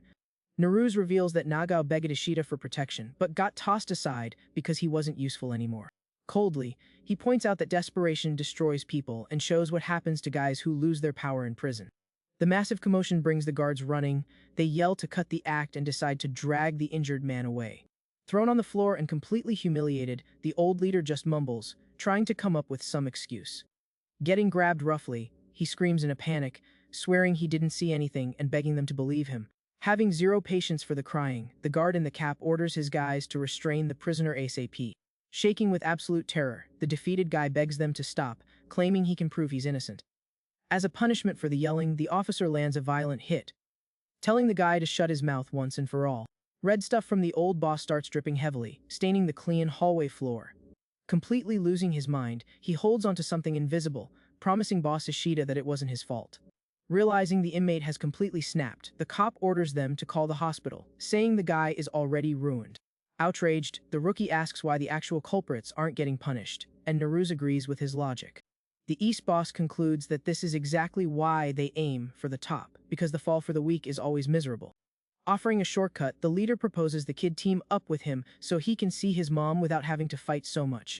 But Amamori shoots down the fake offer, asking what would happen to his safety the second he stepped out of that protection. In his head, the kid admits he needs real power to protect his mom from Kanemoto's rage. Turning his back, he rejects the temporary peace and firmly states that he requires absolute power. Hearing the rookie's solid answer, Boss Naruse just gives a faint smile, actually admiring that kind of guts. Boss Naruse warns the brat to watch his back for payback, but says his door is always open. Walking down the hall, the leader says bye, letting him know the offer still stands if he ever changes his mind. The next day dawns bright and sunny, and the prisoners gather in the massive yard to enjoy their free time. Soon enough, the guard's whistle cuts through the air, signaling break time is over and ordering the South inmates back to their cells. As the crowd scatters, a thug asks, totally annoyed, if Shibahara is hanging around there too. Walking he owns the place, Kai Shibahara shows up. The feared boss of the South Ward, famous for his violent crimes. Worried about the vibe, a lackey tries to hold the giant back, warning him that starting a fight right there is pure insanity. But the thug doesn't listen, screaming that he's gonna crush anyone who gets in his way. Ignoring his own crew's warnings, the South Ward boss takes a threatening step toward the mess. Boiling with hate, the attacker swears to crush his rival today, just to prove to everyone that he's superior. Going against what everyone expected, Shibahara walks right past the guy, completely ignoring the cheap taunt. Showing zero respect, he purposely steps on the foot of the thug, who is already at his breaking point. Shooting a cold, deadly glare over his shoulder, the South District leader finally reacts to the drama. Furious about the intentional stomp, the giant yells, complaining that his rival just got his shoes dirty. Keeping his calm vibe, Shibahara says the tris pathetic, and he has absolutely zero intention of fighting. Annoyed by the rejection, the lackey named Nagao announces that he wants to fight him himself. Giving him no time to defend, the thug lunges and lands a lightning, fast punch right on the rival's face. Watching the chaos from afar, one of his allies screams in a panic, telling Nagao to knock it off immediately. But the South Ward boss just wipes the blood off his face, sarcastically saying this is going to be special training until the very end. Driven by fury, Shibahara unleashes a monstrous punch that hits the opponent flush. With the sudden impact, the thug gets thrown backward while trying to absorb the hit. Jumping on the opening, Shibahara follows up with a brutal knee straight to the enemy's face. But Nagao eats the damage and calls his opponent a piece of trash, his face entirely covered in red stuff. Violently grabbing the rival boss's shirt, the lackey shows off his true raw power. He hurls the leader's body onto the ground with terrifying brutality. To cap off the massacre, Nagao mercilessly stumps on Shibahara's head while he's laid out on the asphalt. Flashing a sadistic smile, the attacker mockingly asks if the South District is only made up of weaklings. The insult directly hits the pride of the rival lackeys, who complain, completely outraged that they're being underestimated. Consumed by blind rage, the inmates charge in, swearing to finish the attacker and show off their group's true power. Right then, the juvie guards sprint frantically across the yard, screaming for everyone to back off right now. A massive brawl breaks out in the yard, with dozens of prisoners throwing hands in a violently chaotic fight. Bleeding in the middle of the circle, Nagao cracks a sick smile, loving the chaos, while the guards' radios start going off. The warning siren starts blaring through the loudspeakers mounted all over the juvie walls. The emergency alarm rings non-stop, reaching all the way to the door of the waste disposal area. Inside, a few inmates are working, sorting materials in complete silence. But the peace gets shattered when a higher-up walks into the room, ordering everyone to drop what they're doing. The boss commands his lackeys to go check immediately what triggered the alarm. In another room, the fighter Shion finishes wrapping his hands while listening to the emergency siren wail loudly. A cellmate says he's gonna head out to see what all the crazy commotion is about. Outside, the siren keeps blaring loudly, putting the entire prison complex on high alert. The scene in the yard is an absolute disaster, with tons of inmates knocked out on the ground after the brutal clash. Completely unhinged, Nagao keeps beating on the fallen rivals, yelling for all of them to meet their maker. But suddenly Shibahara gets back up and lands a monstrous punch straight to the attacker's face. Ignoring the hit, the thug mocks his enemy's toughness and sarcastically asks if that's all he's got. Feeling the odds turn against him, the South Ward boss wipes the blood off his face while cursing his opponent out with pure hatred. Exhausted and furious, Shibahara tries to shut down the riot, calling all his lackeys absolute idiots. The guards finally push in with their weapons drawn, screaming orders for everyone to put their hands up and get on their knees. Even though he's banged up, Nego laughs hysterically, calling his rivals weak losers. Away from the mess, calm footsteps echo through the much quieter hallways of the juvie center. Running into an ally, Sheehan hears the guy ask if he was there for the kid or just to watch the chaos unfold. The guy warns that their plans are way too dangerous and begs him not to drag the rookie into it. Keeping his face totally blank, the MC just answers that it was the brat's own choice. Bothered by that answer, the ally fires back, asking if this isn't exactly what the master wanted all along. Sheehan turns his back to walk away, listening to the guy beg him not to ruin an innocent person's life while there's still time. With a worried tone, the man pleads for him not to let the kid go down the same dark path. Ignoring the warning, the fighter walks alone down the dimly lit prison hallway. In the training room, a fast, powerful punch slices through the air during their daily practice. Watching Amamori hustle, the master asks if beating Nagao is what gave him all that confidence. Panting, the kid admits the power gap is still massive and he needs a ton of training to win a fair fight. The trainer reminds him he started a serious beef with the old leader, but the rookie insists running away won't fix a thing. Smiling with pure determination, the brat claims he needs to get stronger so he can protect others. Staring at the floor, Shia mentally wonders if the kid is just naive or a complete idiot. The master decides to focus their training strictly on taking down Nagao and orders his student to prep hard. Announcing that the real training starts tomorrow, the fighter leaves while Amamori nods, totally hyped. The scene cuts to the cold, dark door of Juvie's dreaded solitary confinement. Inside, the attacker eats a brutal knee from a guard as payback for the absolute mess he caused in the yard. Adjusting his cap, the cop lectures Kanemoto, warning him that his grip on his lackeys has been garbage lately. In a dead serious tone, the officer reminds the boss that any more screw-ups will bring severe consequences for all of them. Handcuffed to the wall, Nagao curses the guards, loudly complaining that it's unfair he's the only one getting punished. The cop loses his patience with the screaming and orders the prisoner to shut his trap immediately. Consumed by rage, the thug drops his head, grinding his teeth in the pitch-black cell. The guard coldly remarks that if he were in the boss's shoes, he'd make sure this piece of trash couldn't cause any more issues. Getting right in Kanemoto's face, the officer drops a dark hint that getting rid of the lackey would be the smartest move. Turning his back to leave, the cop orders the leader to issue a formal apology to Kuriha. With a dull thud, the heavy door to solitary slams shut, leaving the criminals in the dark once again. In the dead silence of the cell, the boss calls out the defeated lackey's name in an incredibly threatening tone. Cracking his knuckles, Kanemoto glares with a killer look, warning his subordinate that he needs some serious re-education. That night in the South District, Kuriha thinks to himself that Kanemoto will never forgive Nagao's screw-up after all of this. Flashing a smirk, the ward leader concludes that Nagao was a total idiot for losing his cool so easily. Resting his face on his hands, Kuriha celebrates that the plan actually worked, since his rival's top bodyguard is about to get eliminated. Clenching his fist in excitement, he declares that this is the exact golden opportunity they've been waiting for. Back in solitary, the lackey drops to his knees on the floor, gasping from fear and pain. Panicking, Nagao screams that he only acted to protect the district's rep and blames his allies for being weak. With zero patience, the North Ward boss lands a brutal kick to his face, demanding he shut up. Crushing his subordinate's head, Kanemoto yells that now he has to go humiliate himself in front of Kuriha because of him. The leader stares at the lackey's sprawled-out body, stating with disgust that he's absolutely sick of even looking at him. Right then, a firm hand grabs the boss's shoulder, trying to cool things down in the dark cell. The strategist Ishida steps in, warning the leader that eliminating the old cell boss would only bring more heat on the group. He volunteers to go apologize on Kanemoto's behalf, saving the boss from having to bow down to his rival. Flashing a totally evil smile, Ishida tells his ally to relax, because he already has a brilliant idea in mind. Chatting with Kanemoto, Ishida points out it's better to avoid making a scene so they don't attract any unwanted attention. With a cynical smirk, the strategist admits that keeping Nagao on a leash is an incredibly tough job. The giant just listens to the explanation, keeping a straight face and looking deep in thought. Ishida suggests they let the rookie bulk up a bit more, and then throw him into a brawl against the ex-leader. Smiling wickedly, the lackey proposes the ultimate scenario: the two of them take each other out in the fight. Kanemoto loves the idea, planning to play dumb and treat the whole thing as just a personal beef between those two. Morning breaks peacefully, with a clear sky lighting up the front of the juvie buildings.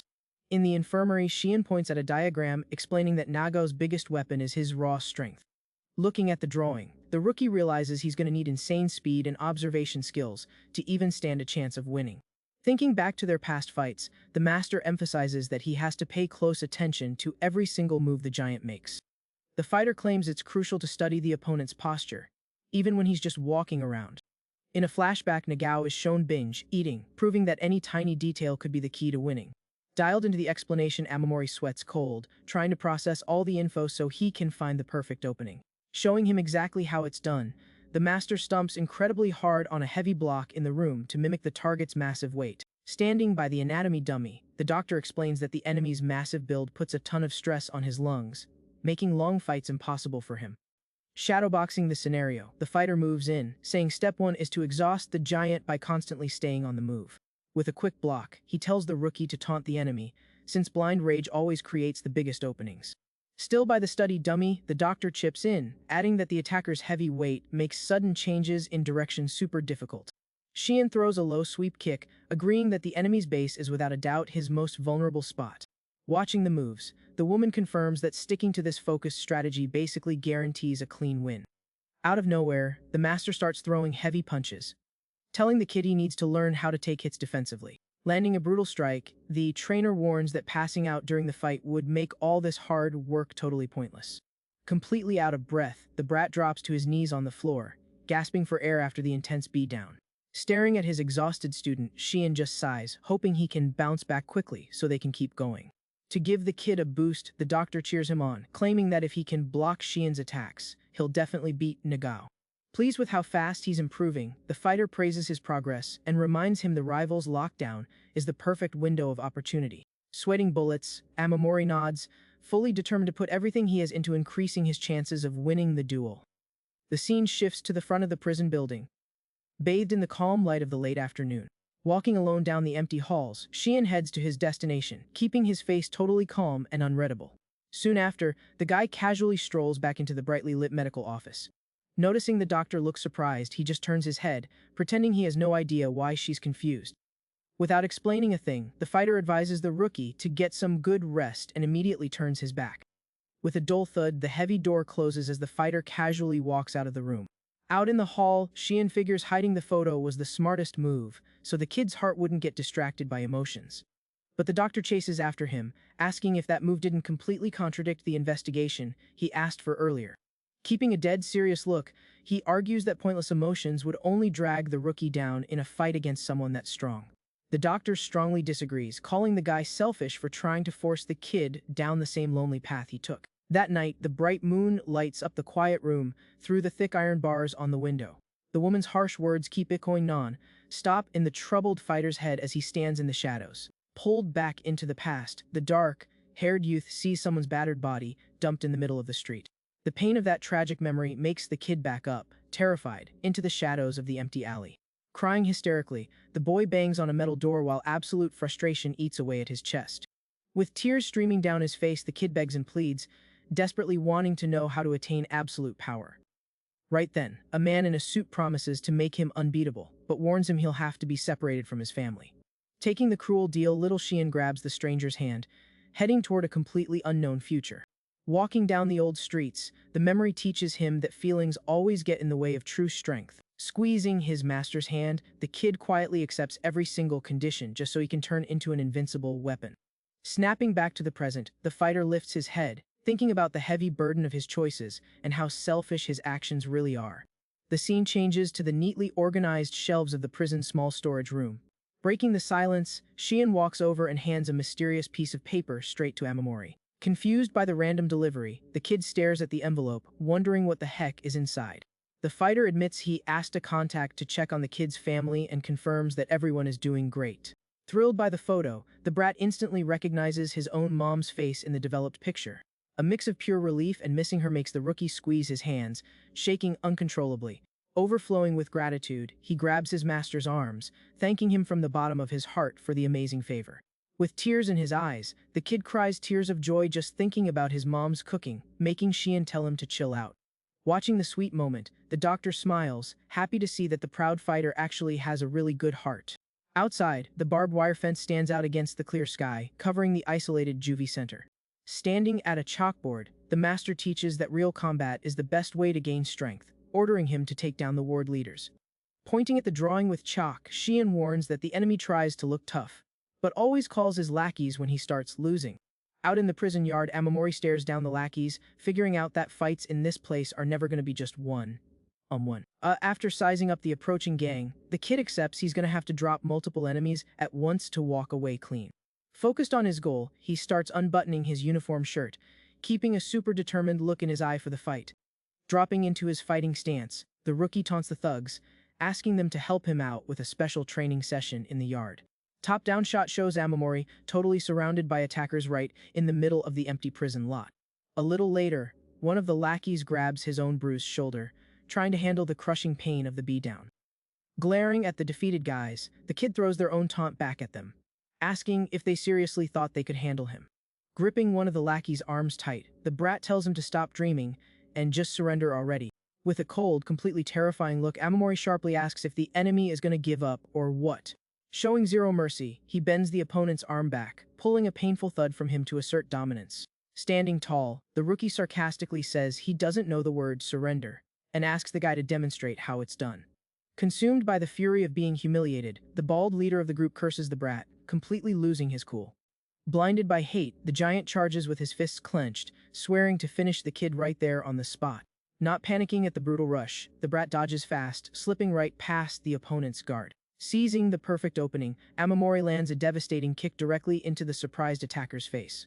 With ease, Amamori slips right under the arm of the attacker trying to hit him. Taking full advantage of the wide, open gap, the kid chains it into a high kick straight to the enemy's face. From the violent impact, the thug's head snaps backward with a ton of force. Keeping his momentum, the brat quickly jumps back, dodging another lackey's rush. Panting, he takes a tense pause, realizing things aren't quite over yet. Startled, the kid remembers the last enemy right as he eats a brutal punch. Red stuff sprays through the air as the bald thug's fist buries itself into his face. Feeling the heavy blow, Amamori stumbles backward, trying to keep himself from falling. With blurry vision, he grits his teeth, feeling like he's dangerously close to passing out. Focused on surviving, the rookie figures out he needs to spot their weaknesses right now. Studying the bald guy, he notices the dude packs insane raw power but throws super predictable attacks. Meanwhile, the other attacker is insanely fast, but relies entirely on kicks. With a determined glare, the kid finally figures out exactly what he has to do to win. Right then, both thugs charge at him, launching an attack at the exact same time. With unbelievable reflexes, the rookie slides under the bald guy's incoming arm. Because of the miscalculation, the bald guy's heavy punch lands flush on his own partner. Thinking he actually nailed his target, the attacker cracks a smile, taunting his victim. But Amamori pops back up completely fine, tightly grabbing the surprised thug's arm. Giving him zero time to defend, the kid yanks the enemy forward and delivers a crushing knee strike. Annoyed by the screw up, the other lackey yells, telling his buddy to stop messing around in the fight. Bleeding heavily, the bald guy stumbles backward, holding his wrecked face. Jumping on the chance, the alley rushes the rookie, screaming that it's his turn now. But the brat blocks the charge and chains it into a vicious sweep kick to the guy's leg. The thug crashes hard onto his back, letting out a groan of pure pain from the fall. Fixing his stance, Amamori raises his fist, totally ready to keep the beatdown going. Without a second thought, he drops his hand in a crushing blow straight down on the fallen opponent.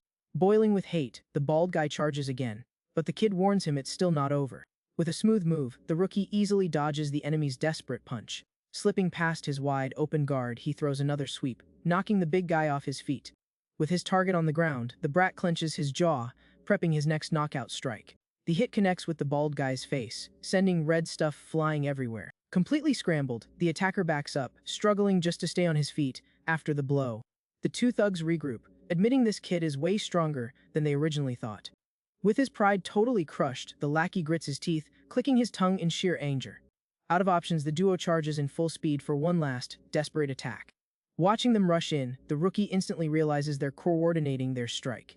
Staying totally chill, he plants his foot on the asphalt, dropping his center of gravity low. Stepping back in perfect sync with their attack, Amamori focuses entirely on breaking their teamwork. Utilizing the gap, the kid buries his elbow with massive force straight into the enemy's gut. The lackey spits red, feeling all the air vanish from his lungs from the brutal impact. To finish it off, the brat follows up with a devastating punch that absolutely wrecks the opponent's face. Completely knocked out cold, the attacker collapses onto the yard floor, having zero chance of bouncing back. Stunned by his partner's defeat, the bald guy sweats bullets, totally unable to believe what he just saw. Driven by pure panic, he lunges forward, screaming that he refuses to lose to a piece of trash. But his blind attack completely whiffs as Amamori effortlessly slides right under the punch. Sizing up his enemy, Amamori figures out the guy has crazy strength but loses his balance super easily. Locked into his strategy, the kid knows exactly how he's going to control the rest of this fight. With a calculating glare, he decides to bait his opponent into the ultimate trap. Running across the yard, the rookie baits the giant into throwing a sloppy, rushed attack. The aggressive punch tears through the air but completely misses, leaving the thug wide open. Spotting the opponent's wobbly stance, Amamori doesn't miss his window to strike back. Pinpoint accuracy, he lands a vicious hit right into the attacker's ribs. Giving him zero room to recover, the brat unleashes an absolute barrage of punches. The beatdown is completely relentless as the rookie unleashes all his pent-up fury. Winding up for the final blow, the kid swears he's only going to stop when his enemy hits the deck. A deafening crack echoes through the yard, sealing the outcome of the messy brawl. Crushed by the sheer power of the hits, the bald guy finally collapses, defeated on the ground. Panting hard, Amori stays on his feet, celebrating his flawless, total victory. Watching the beatdown up close, the other prisoners are completely frozen in shock. Still in disbelief, one of the thugs asks, terrified, if that's really the rookie. Over the next few weeks, Amamori hunted down and fought every single cell leader in the North District. Using everything he learned, the brat absolutely wrecked every last one of them, securing flawless victories. Being the only one left standing, the kid admires the results of his hard work while surrounded by the guys he beat. With the whole hierarchy shattered, the crowd goes totally wild, chanting the name of their new grand leader. Blown away by his power, the inmates proudly celebrate their new boss's insane strength.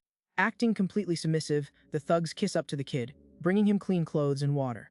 Trying to score points with the new leader, one of the lackeys smiles and even offers to run him a bath. The insane level of kissing up continues, as guys literally offer to give the rookie a massage. But Amamori ignores the hype, frustrated that he went through so much pain just to beat up a bunch of weak targets. Sweating a ton, the kid realizes he's still weak and needs to level up even more. With that winning streak, his reputation as a useless loser was finally wiped from his history. But drawing that much attention ends up attracting way more dangerous threats in the prison. The scene cuts to the quiet, isolated door of the boss's meeting room. Inside, Leader Korea jokes around, asking why Kanemoto didn't show up for the sit-down. Laughing his head off, Korea guesses Kanemoto is dying of embarrassment over his lackey Nagao's humiliating defeat. Korea agrees, saying his rival is probably scratching his head trying to figure out how Amamori leveled up so fast. The leader kicks back in his chair, figuring the kid is going to be highly sought after if he really took down the big guy. Acting super cocky, he kicks his feet up on the table, clearly loving the whole situation. Switching gears, Korea gets dead serious, reminding them they have a shipment going out today and they need it to rain. His ally checks the window, reporting that there isn't a single sign of a storm out there. Wasting zero time, he states they need to get moving to fix the problem. Soon after, a heavy storm finally starts pouring down over the juvie buildings. Inside the facility, guards with flashlights patrol the prison's pitch black hallways. The patrol makes its way to the isolated sewage treatment plant area. Inside, one of the cops asks about the merch quantity and hears that the hall is 12% bigger than expected. Impressed by the numbers, the guard praises their ability to pump out so much product, even with all the chaos going on. Kanemoto walks into the room, telling them to stick to the usual plan, but suddenly stops mid-sentence. Right then, the officer holds out a mysterious package straight toward the North Ward boss. Other lackeys are busy hauling and stacking heavy boxes in the corner of the room. With the work going full speed, the group walks through the warehouse hashing out the operation. The cop warns the boss not to let his guard down, revealing they're switching up the shipping method this time. Handing over the package, he tells Kanemoto to stash the extra product so it can be shipped out by boat later. Confused, the big guy takes the stuff and asks if this wasn't supposed to be Leader Kuria's job. The officer explains that the warden covered up some recent fatal incidents, threatening Kanemoto if he tries to bite the hand that feeds him. Keeping the pressure on, the guard promises to reward the boss handsomely if he just works hard and keeps his mouth shut. He wraps up the chat by calming the leader down, assuring him that Naga's actions won't blow back on him. In another part of the juvie, a heavy footstep echoes loudly on the floor of a dark hallway. Finally let out of solitary, Nago walks fast, claiming he's dying to stir up some serious trouble. Right at the exit, a lackey greets the attacker with a smile, asking if he needs anything. Flashing an evil grin, the newly freed man demands the heads of Ishida and Katsumata as his reward. The lackey laughs, thinking it's a joke, while the group heads off to meet boss Kanemoto. Staring down his subordinate, the giant bluntly notes that he finally made it out of isolation. Bowing respectfully, Nagao apologizes for the mess he caused and hears the boss tell him to watch his step from now on. Outraged, the thug looks up, asking if they're really just going to let the rookie with glasses off the hook. Turning his head, Kanemoto promises to give the lackey a shot at getting revenge on the brat. The North Ward boss adds that he has a job that only the defeated giant can handle. Meanwhile, in the infirmary, Shion lets out a massive sneeze, stopping his own bandage wrapping. The doctor rubs the fighter's arm and tells him not to catch a cold at such a critical time. Finding the whole thing funny, the guy calmly guesses that Nagao must be trash, talking him right now. The woman lets him know the lackey just got released and that, knowing Kanemoto, a brutal fight is completely unavoidable. Worried about where this is heading, she looks at the patient, wanting to know if he's come up with a plan yet. In the fighter's mind, an image of Ishida pops up, confirming that the strategist is incredibly sharp and dangerous. Based on that, Shion decides the smartest move is to strike first so they don't get caught off guard. The doctor changes the subject, dropping the news that the rookie's old cell leader took his own life and management swept it under the rug. The fighter glances over his shoulder, asking if the prison did that just to cover Kanemoto's back. Agreeing with the theory, the doc guesses the boss is going to toss Nagao under the bus pretty soon. She argues that the big guy is dead weight now since he's already taken 2 lives in such a short time. Boiling with anger, the guy swears he's going to crush Kanemoto too if he tries to protect that culprit. Flashing a terrifying smile, Shion shows he's actually super hyped about the chance to cause an absolute massacre. Seeing his dangerous excitement, the doctor just sighs with relief, happy to see her patient motivated again. Keeping her professional vibe, the medic advises the fighter not to overdo it and to focus on fighting in peak condition. The guy listens to her warning calmly, acknowledging that things have reached a critical breaking point. Putting his uniform shirt back on, he states that a single slip up right now could be fatal for all of them. Walking briskly down the hall, the master decides there's no time to waste and he's going to push Amamori to his absolute limits. Staring the kid down, the trainer gives off a dark aura, demanding his students show him everything he's got. Getting into his fighting stance, Shion preps for the session, praising the brat styled in posture. Instantly, the rookie's feet move with insane speed across the training room floor. Back in the block, Nagao is caught off guard when his cellmates hand him a mysterious piece of paper. The messenger stutters in sheer panic, claiming the vibe of the note is super intense. Laughing at how nervous the guy is, Ishida smiles, instantly figuring out the paper is a challenge letter. The strategist's mocking grin quickly turns into an incredibly cold and calculating stare. Turning his face, he tells the big guy that their enemies are seriously underestimating their power. Boiling with absolute hatred, Nagao crushes the challenge note, feeling humiliated that some useless trash would have the nerve. The news of the showdown blows up in the cafeteria, getting all the prisoners hyped about the upcoming brawl. Hyped for the main event, the inmates spread the gossip, dying to know who's going to walk away from the brutal fight. One of the thugs yells that the winner is obvious, since the rookie doesn't stand a chance against the big guy's raw power. His buddy agrees, arguing that the kid leveled up but is still weak, and quickly rallies everyone to place their bets. The betting clipboard gets passed around the tables, with most guys locking in that the outcome is already a done deal. Excited, one inmate slams the counter, claiming only a total lunatic would put cash on the rookie with glasses. Suddenly, a heavy hand grips the bettor's head, demanding to know what the heck he's talking about. It's the old cell leader's ally, telling the guy to shut his mouth and stop disrespecting Amamori. The bettor takes a hit but yells back that the whole prison knows the rookie is going to get massacred in the yard.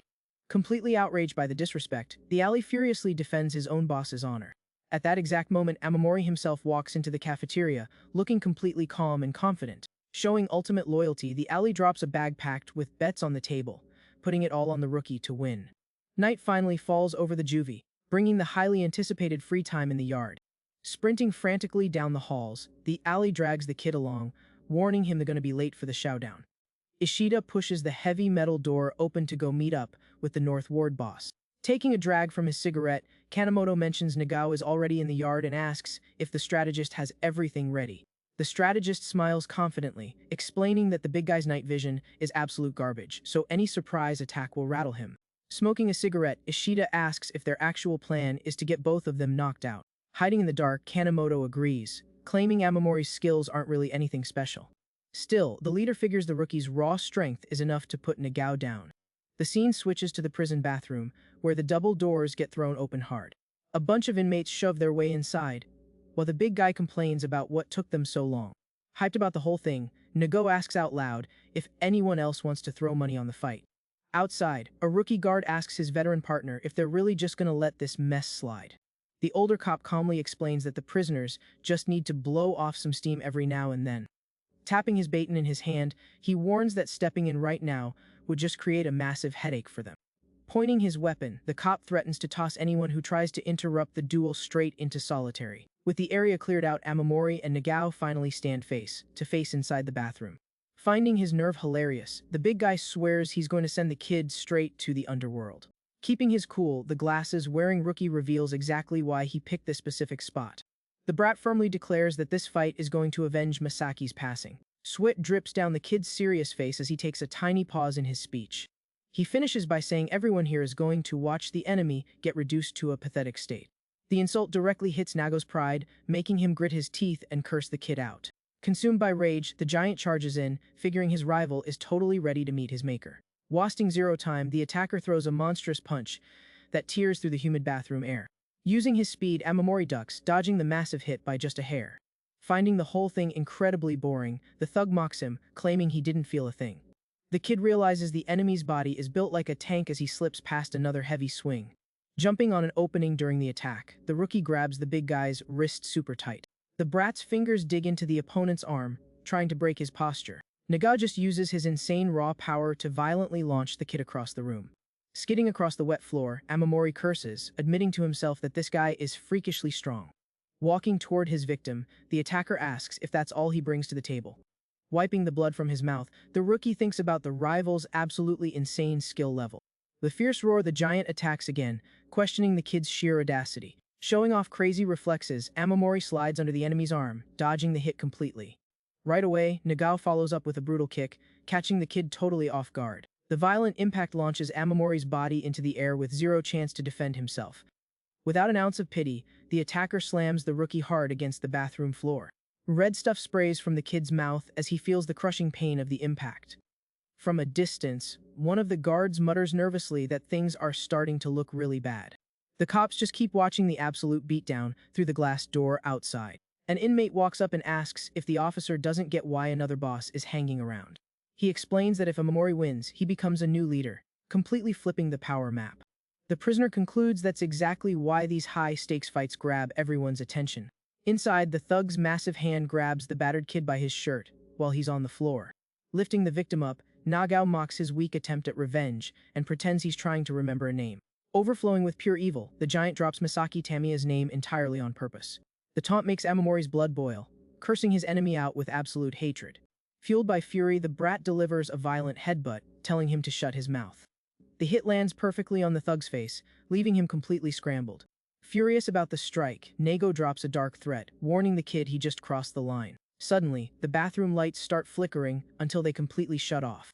Plunged into darkness, the big guy yells, demanding to know who cut the power in the room. Outside, the guard panics, announcing the blackout and ordering everyone to freeze. Grabbing his radio, he reports that maintenance and extra backup are already on the way. The inmates gossip in the dark, figuring the fight is over, and the rookie will probably try to make a run for it. Panting, Amamori mutters nervously that he can't see absolutely anything in there. The kid stays completely still, trying to catch his breath and focus on the highly dangerous situation. The memory of a special training session suddenly pops into the rookie's mind in the pitch black. In the flashback, the brat asks his master why he has to wear a blindfold.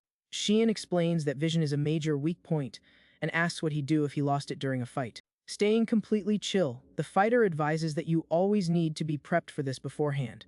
The master says wearing a blindfold is the absolute best way to simulate this exact kind of scenario.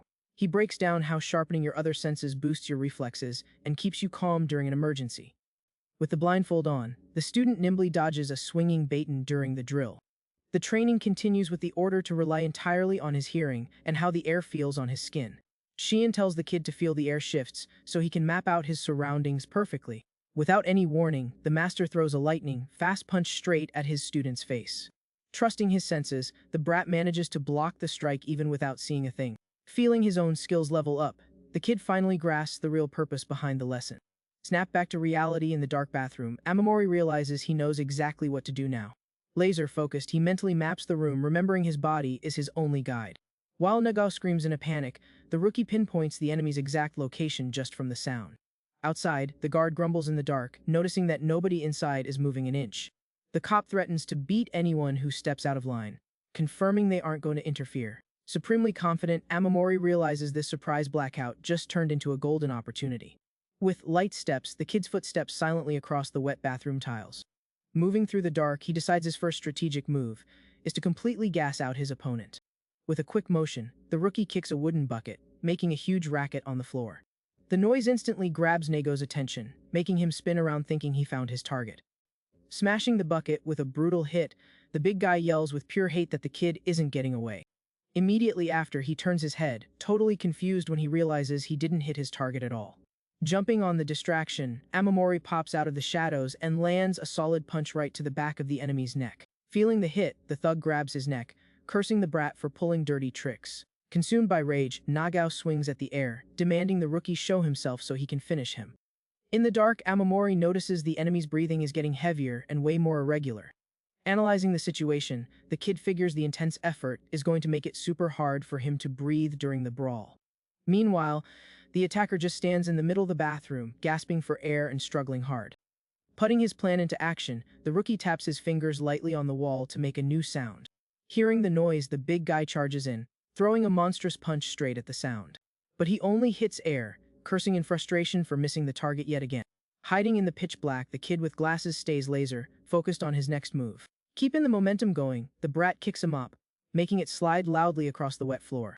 The noise instantly draws the enemy, making Nego blindly attack the object on the ground. Right then, the rookie reaches his bandaged hand out and cranks the shower valve, blasting the water on full force. Hit by the freezing water, the giant curses the brat, completely disoriented. Boiling with anger, the attacker asks if he's being played for a fool and swears he's never going to forgive the kid. Outside, the crowd listens to the chaos. One guy demands a fair fight while another notices the boss backing up. One of the inmates calls his buddies idiots, asking how the rookie could possibly win in the dark and trying to switch his bet. Back in the fight, Amamori rushes forward, realizing the enemy's sheer exhaustion just created the perfect opening. Without hesitating, the kid lands a punch, sinking his fist deep into the opponent's gut. The impact knocks all the wind out of the thug, who spits saliva as he takes the heavy blow. Taking advantage of his pain, the brat follows up with a massive kick to the side of the giant's body. With the sheer violence of the strike, the attacker gets launched backward, landing hard on the wet floor. But the monster's toughness kicks in, and Nego slowly pushes himself off the tiles. Crouched in the shadows, Amamori figures the enemy is definitely expecting another sneak attack by now. Trying to act tough, the big guy yells into the void, claiming he knows exactly where the kid is hiding. Setting up his next move, the rookie decides to act fast if that's how the opponent wants to play it. Suddenly, the thug charges full speed right at the brat's silhouette in the dark. The monstrous punch tears through the air, but the kid easily dodges the head-on attack. The strike barely misses, showing off the rookie's insane agility during the dodge. Slipping right past the wide-open guard, Amamori moves to the giant's blind side. With his fist clenched, he preps his counterattack, remembering his master's training perfectly. In his memory, Shion asks what the absolute most effective spot to target would be. Realizing the dangerous counter coming his way, Nago lets out a gasp, totally caught off guard. The flashback continues with the trainer pointing to the third rib as the ultimate target. Back in reality, the kid sinks his fist in a devastating blow exactly on the marked spot. The impact is so insane that the raw power shatters 3 of the giant's ribs all at once. Unable to handle the structural damage, the thug coughs up a massive amount of red stuff. Stepping back smoothly, the brat slides across the wet floor, dropping back into a defensive stance. Suddenly, the bathroom lights flicker back on, completely shocking the crowd waiting outside. One of the inmates frantically points inside, telling everyone to look at the scene. Through the glass door, the group is absolutely stunned to see the big guy laid out in a puddle of a mess. Panning hard, Amamori is still standing in the middle of the bright bathroom after the intense showdown. Even the juvie guard breaks into a cold sweat, wondering if he's actually hallucinating. The crowd keeps staring at the fallen body, struggling to believe the giant really just lost. In complete shock, one of the thugs screams that the rookie winning is basically impossible. The rest of the inmates are just standing there with their jaws on the floor, paralyzed by the crazy plot twist. Smiling from ear to ear, the alley celebrates that he's about to be rich and rubs it in the faces of the rivals who doubted him. Doing his job, the guard declares the fight is over and orders everyone back to their cells immediately. The officer turns to Amamori, telling the kid he needs to leave too and just drop the whole thing. But the brat ignores the order, glaring at his enemy with a dark look and announcing that it isn't over yet. Proving him right, the giant's heavy hand presses against the wet floor, shaking with pure rage. With a creepy smile on his messed-up face, Nagao mutters that he's not going to let the kid walk away. Giving off a demonic vibe, the attacker gets back up, swearing to tear the kid apart once and for all.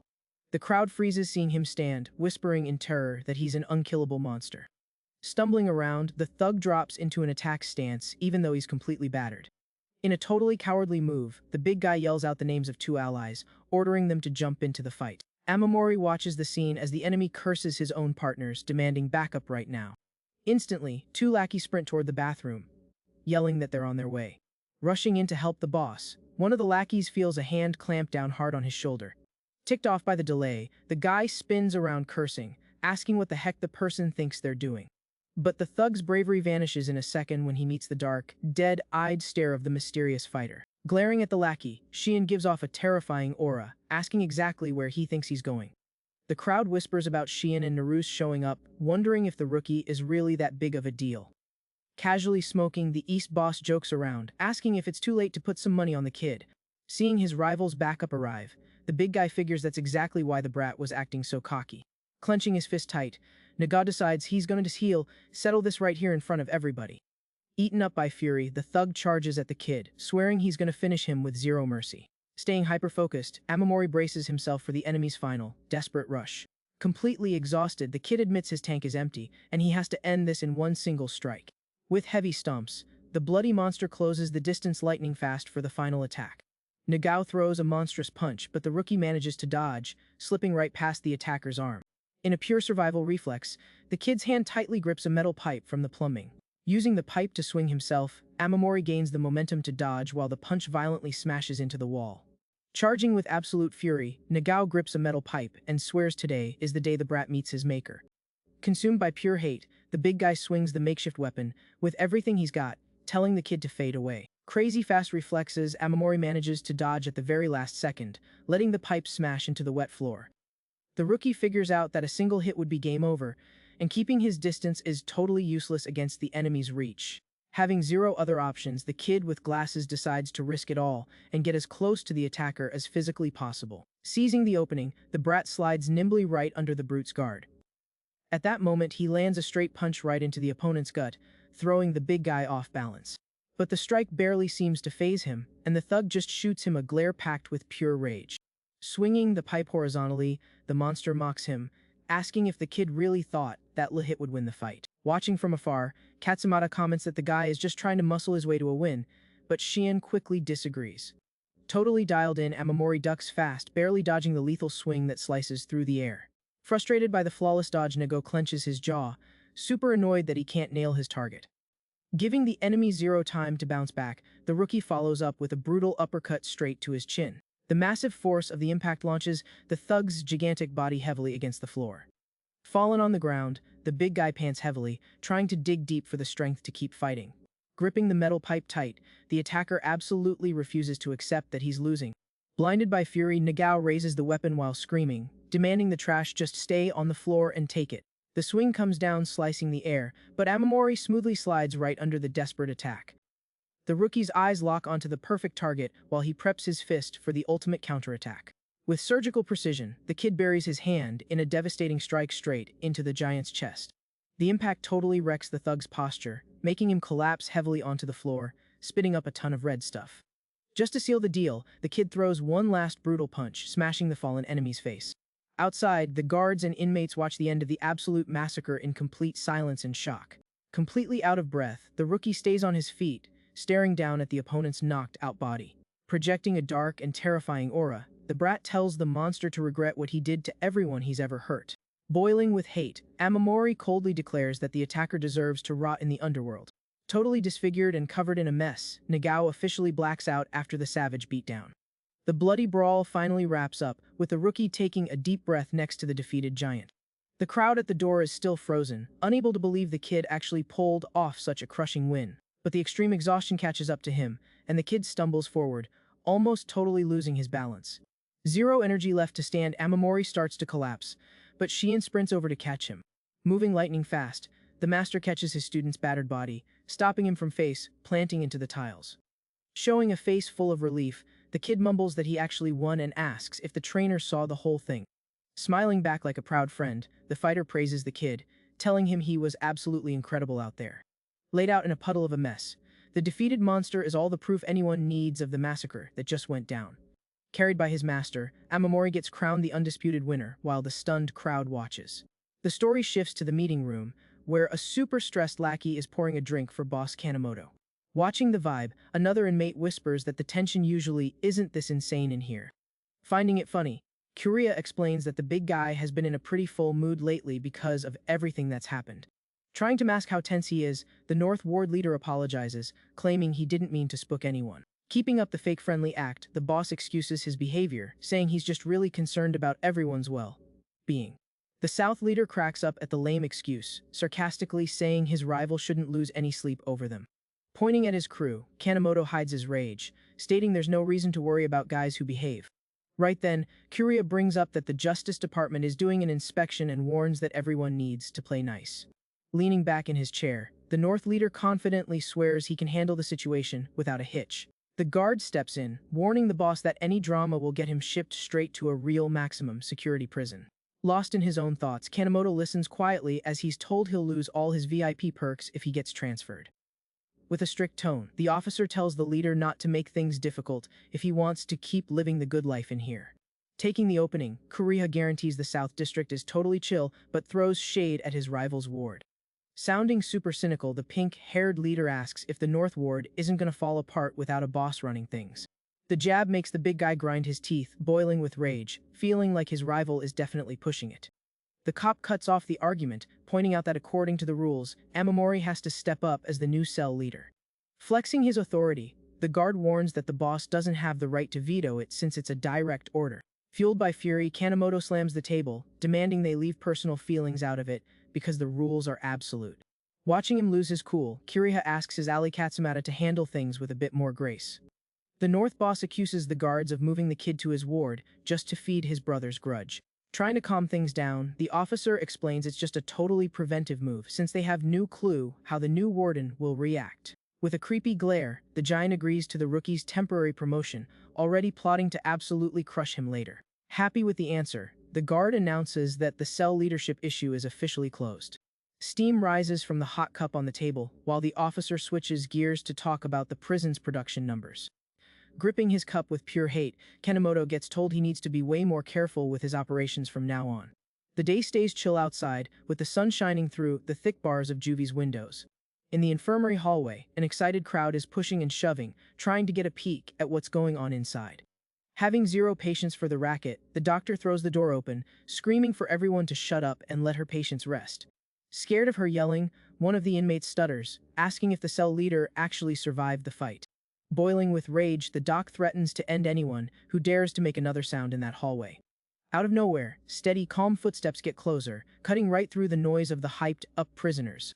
The doctor turns her head instantly, dropping into a super serious stance when she sees who just arrived. The inmates clear a path, whispering in confusion about why the highly dangerous Ishida is paying a visit to the infirmary. Stopping right in front of the doctor, the strategist cynically announces he has direct orders to see Amamori. Shielding her patient, the woman denies him entry, saying the kid is asleep and telling the guy to wait outside. But Ishida ignores the hostility and loudly announces that the rookie is taking Naga's spot as the new boss of the North Ward. The insane news drops like a bomb, leaving the crowd of thugs completely frozen in absolute shock. The silence quickly turns into an explosion of hype, with the inmates cheering that the kid actually became a boss. Screams of victory echo down the prison hall, while the new leader rests peacefully in the dark room. Inside the infirmary, Shion calmly asks if the kid was listening to the entire conversation. Sitting up in bed, Amamori replies that he figured this would happen, while the fighter asks what his next move is. Still thinking it over, the rookie admits Kanemoto definitely isn't just gonna let this slide. Pulling up a chair, the master explains the warden's orders are absolute, and he refuses to have any screw-ups during the inspection. Confused by the info, the kid asks who exactly these Justice Department people are. They grade the juvie security and double-check if the inmates are actually getting reformed. Leaning back, Sheehan details that discipline is the absolute priority, and the bosses are there specifically to stop riots. For a warden who wants to run for a political office, any scandal right now would totally tank his campaign. Even if missing a boss wasn't a big deal before, the administration desperately needs someone keeping the ward in line right now. Staring at his master, the rookie thinks it's super sketchy that he knows so many inside details about the prison system. Faced with the question, the dark-haired fighter stays totally silent for a moment. The doctor decides to step out, telling the guy to give the patient a proper apology before she leaves. Completely lost, Amamori watches the fighter sit down and ask for forgiveness for everything that's gone down so far. Being totally upfront, Sheehan confesses he only trained the kid to use him as bait against Kanemoto. The guy decides to drop the act, revealing he's actually the top leader of the Hojo group. On top of that, he shocks the brat by admitting he's working deep undercover as a narcotics agent. Running a hand through his hair, the guy finally shows just how heavy his true identity really is. Under his bandages, the kid with glasses is absolutely mind-blown by the insane reveal. The agent explains he lost his parents super young and was saved by a guy from the Kuriyama crime syndicate.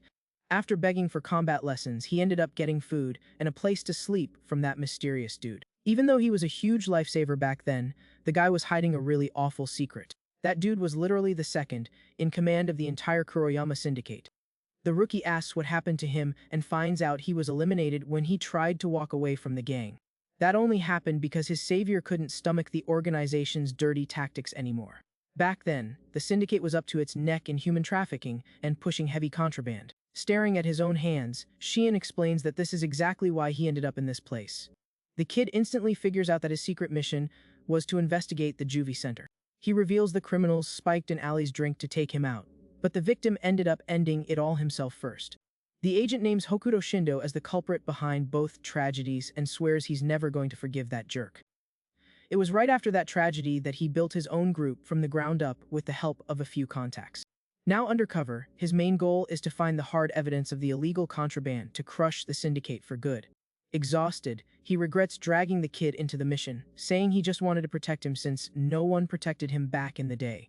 Plus, the kid's rise to power would spark the perfect amount of chaos for the evidence to finally surface. Feeling super guilty, Sheehan apologizes and says the rookie can drop the leadership role and take Naruza's protection instead. Hearing that totally bums Amamori out, and he vents, feeling like he trusted his master for absolutely nothing. Even so, the kid takes a brief pause, trying to process this incredibly harsh truth. Sounding super offended, he throws it in the agent's face that he would have helped with the mission if they hadn't lied to him. The master is surprised the kid isn't holding a grudge, but the brat admits he is mad, yet still thankful he didn't end up like Tamiya. The agent is left totally speechless while the rookie with glasses asks if he can ask just one question. The kid recalls that the doctor found an insane amount of contraband in his dead friend's system. He puts the pieces together, realizing it was a hit to tie up loose ends, exactly like what happened to Sheehan's savior. The rookie states with absolute certainty that the real-life taker is Hokuto Shindo, the guy running production. Outside the infirmary, the tree leaves rustle violently from the heavy wind blowing through the prison. Near the fences, the thugs chat excitedly about who's going to take control of the empty cell. Laughing, a lackey shoots down the idea, celebrating that the boss doesn't smoke, leaving all the leftovers for them. Suddenly, a rival gang rolls up, super arrogantly kicking the thugs off the bench. The long-haired lackey gets up, annoyed, and drops the new boss Amamori to try and scare the rivals off. A loud laugh rings out, and the rival group's big guy mocks the idea of that brat being called a leader. Having zero patience, the giant drops a brutal punch, sending the long-haired guy crashing to the ground. The brawl stops dead when strategist Ishida walks up, strolling side by side with Amamori himself. 3 days ago, the kid told the agent in the infirmary that he'd take the boss title to pay off his debt to him. Sheehan tried to talk him out of it, but the rookie argued that getting stronger was his only option against Kanemoto. Full of guts, the kid swore to reach a level of power that would make even the giant fear for his life. Seeing that kind of hardcore determination, the dark-haired fighter just cracked a satisfied smile. Watching his student step up, Sheehan mentally praised just how reliable the kid had become. Back in the present, Ishida sits chill in the cell and starts laying down the new rules of the game. Backed by his heavy hitter, the strategist threatens the rookie's life, demanding to know what his next move is. The kid doesn't back down and promises he's ready, doubting Kanemoto would stoop to a cheap hit job. Smiling cynically, Ishida is actually impressed by the kid's smooth talking, considering he used to be a crying loser. Shooting a cold glare, Amamori fires back that crying doesn't boost your survival chances in this hellhole. Standing up, the strategist acknowledges the beef, but pitches a deal that helps both sides out. With an ally watching, Ishida offers a temporary truce just to keep the North Ward from falling into absolute chaos. After the super tense chat, the rookie walks out, and the cell door shuts with a heavy thud.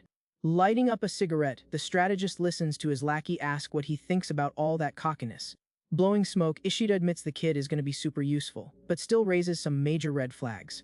The lackey is totally surprised that the strategist is being so cautious around a kid with glasses.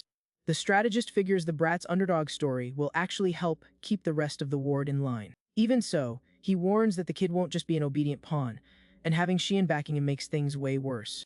The lackey agrees the fighter is a wild card, and drops the theory that the rookie is just bait. Wrapping up the chat, Ishida tells him to hand Naga's old job over to the kid, but demands absolute secrecy about the stash. Flashing a highly evil smirk, the strategist declares the rookie is nothing but a puppet on their strings. Out in the yard, the lackey gathers the inmates to drop a massive announcement on everyone. Using his boss voice, he officially confirms Naga's downfall and crowns the brat as the new district boss. Flashing a quick smirk, the thug asks the new leader to say a few words to the crowd. The kid steps up while the prisoners whisper in total panic, terrified they're about to face lethal payback. Amamori tries to chill the crowd out, telling them to leave the past behind. He swears he's nothing like Najao and won't put up with any kind of bullying inside. Keeping his solid boss posture, the rookie promises everyone will be fine as long as they follow the North District rules. Without skipping a beat, the kid with glasses promises he's going to protect every single one of them from now on. The crowd completely loses their minds over the speech, cheering and swearing absolute loyalty to their new boss. Watching him from a distance, Ishida just listens to the hype cheers celebrating the kid's rise to the top. Away from the party, a glass cup is violently smashed on the floor while someone curses out the latest news. Absolutely furious, the school bully demands to know how a weakling like that managed to become a boss. Chilling on the sofa, Kanemoto tells him this isn't some little schoolyard and they're in a super critical phase right now.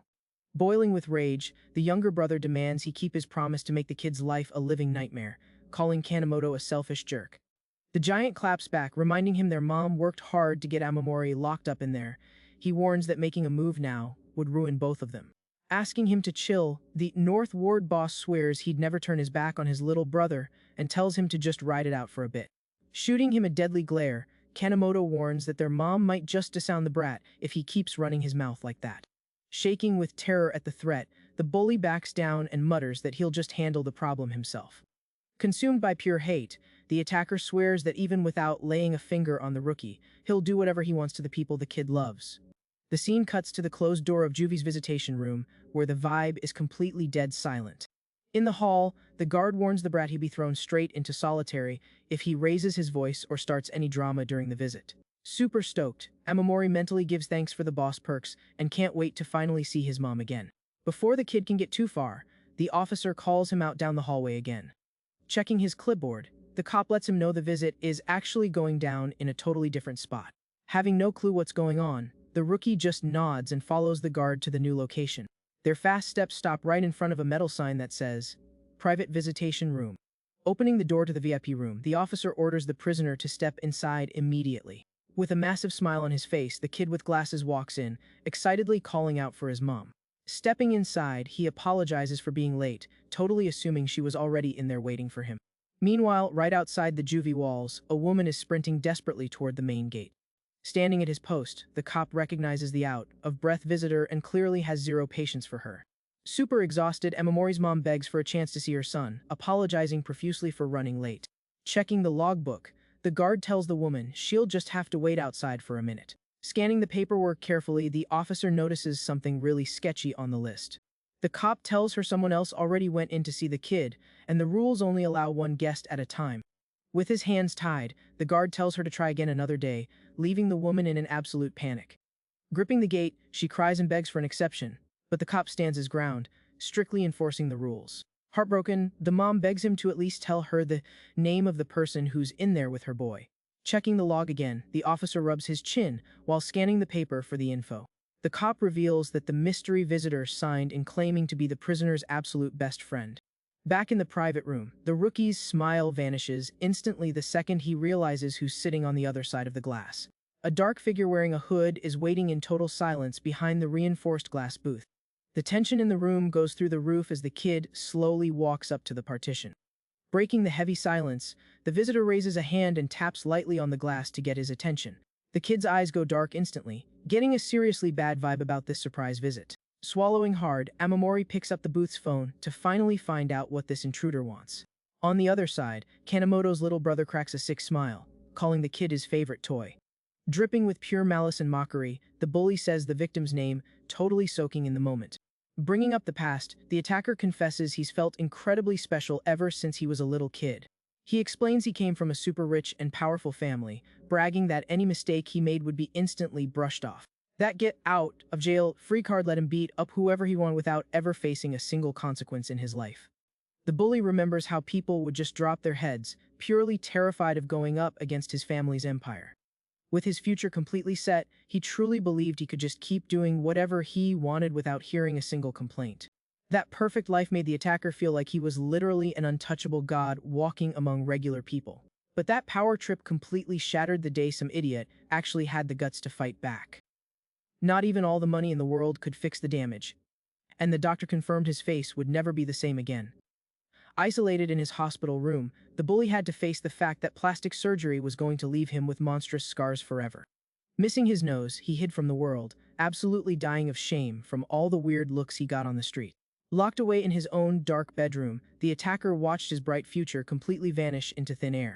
Totally disfigured and eaten alive by absolute hate, he accepted that his life was basically over right there. Staring through the booth glass, the bully dumps all the blame for his ruined life right onto the rookie. Gripping the phone tight, Amamori listens to his own name get screamed with a terrifying amount of grudge. The kid fires back, saying he's already doing time for his crimes, implying that they're basically even now.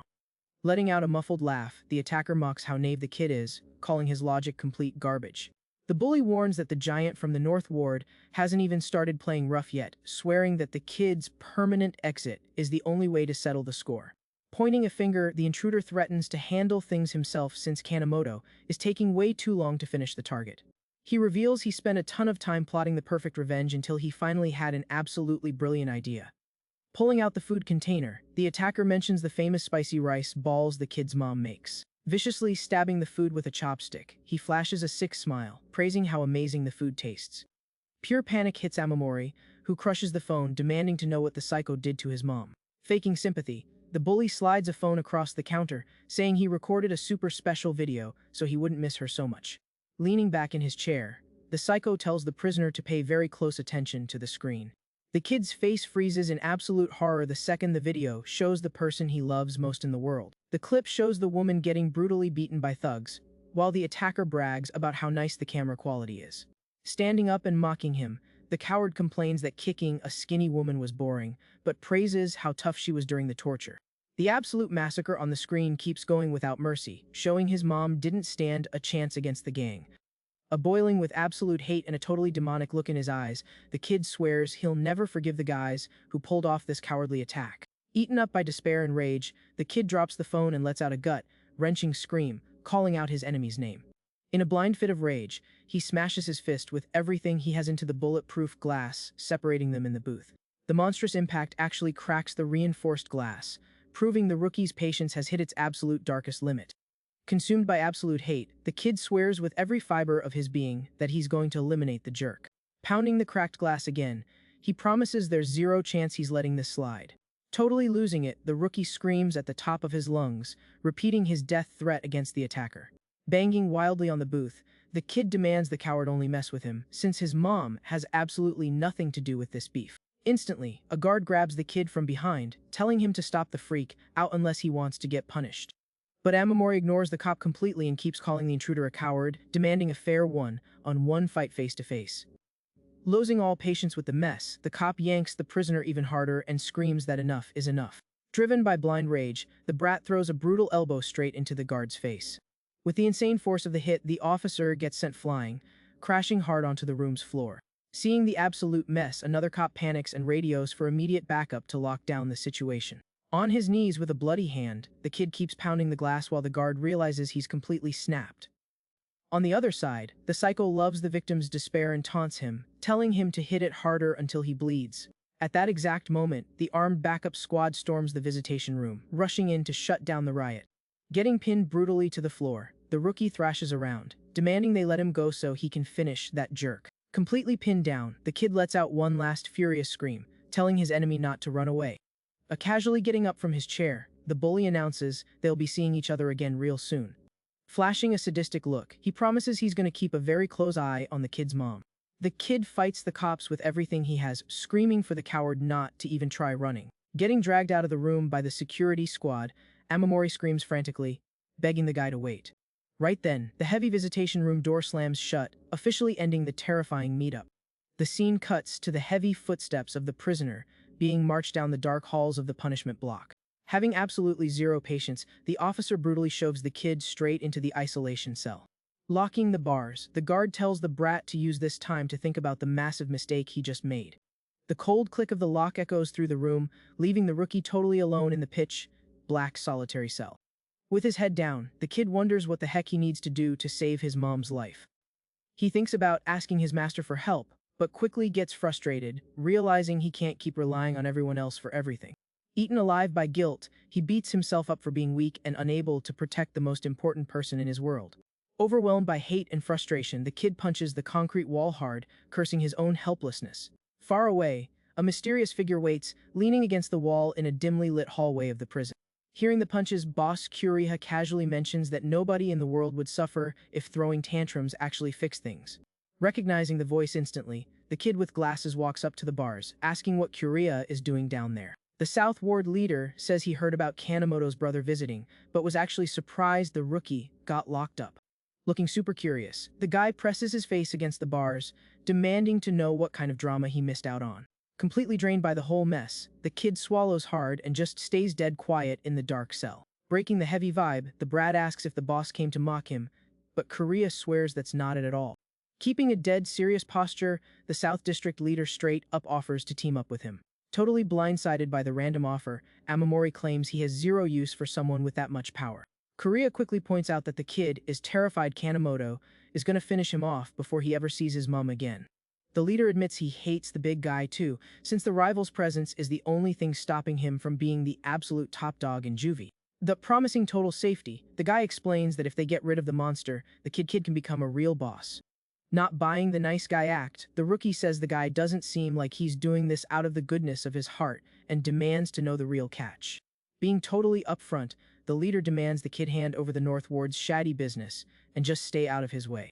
The heavy demand makes the prisoner step back, staying completely quiet while he processes how serious this deal is. Flashing a chill smile, Kuria tells the brat to think it over carefully, reminding him that his mom should be his #1 priority right now. Turning his back, the South District boss walks down the hall, telling the kid to come find him once he makes his final choice. Alone in the cell, the kid scratches his chin, trying to figure out what kind of dirty work Kuria is trying to steal. Some time later, a guard finally pops the isolation door open, announcing his temporary timeout is over. With a super strict tone, the officer warns him that the next punishment for acting out is going to be way worse than just 5 days. Walking back to his own ward, the rookie gets greeted with a total party and hyped-up comments from his subordinates.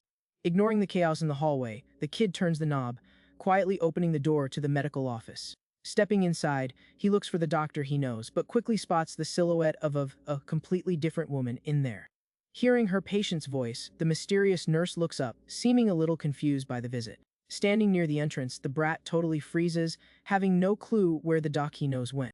Straight to the point, he asks who she is, and the girl explains the doctor had to step out to check on another inmate. With a super friendly smile, the young woman introduces herself as Mayabi, revealing she's the infirmary's brand new intern.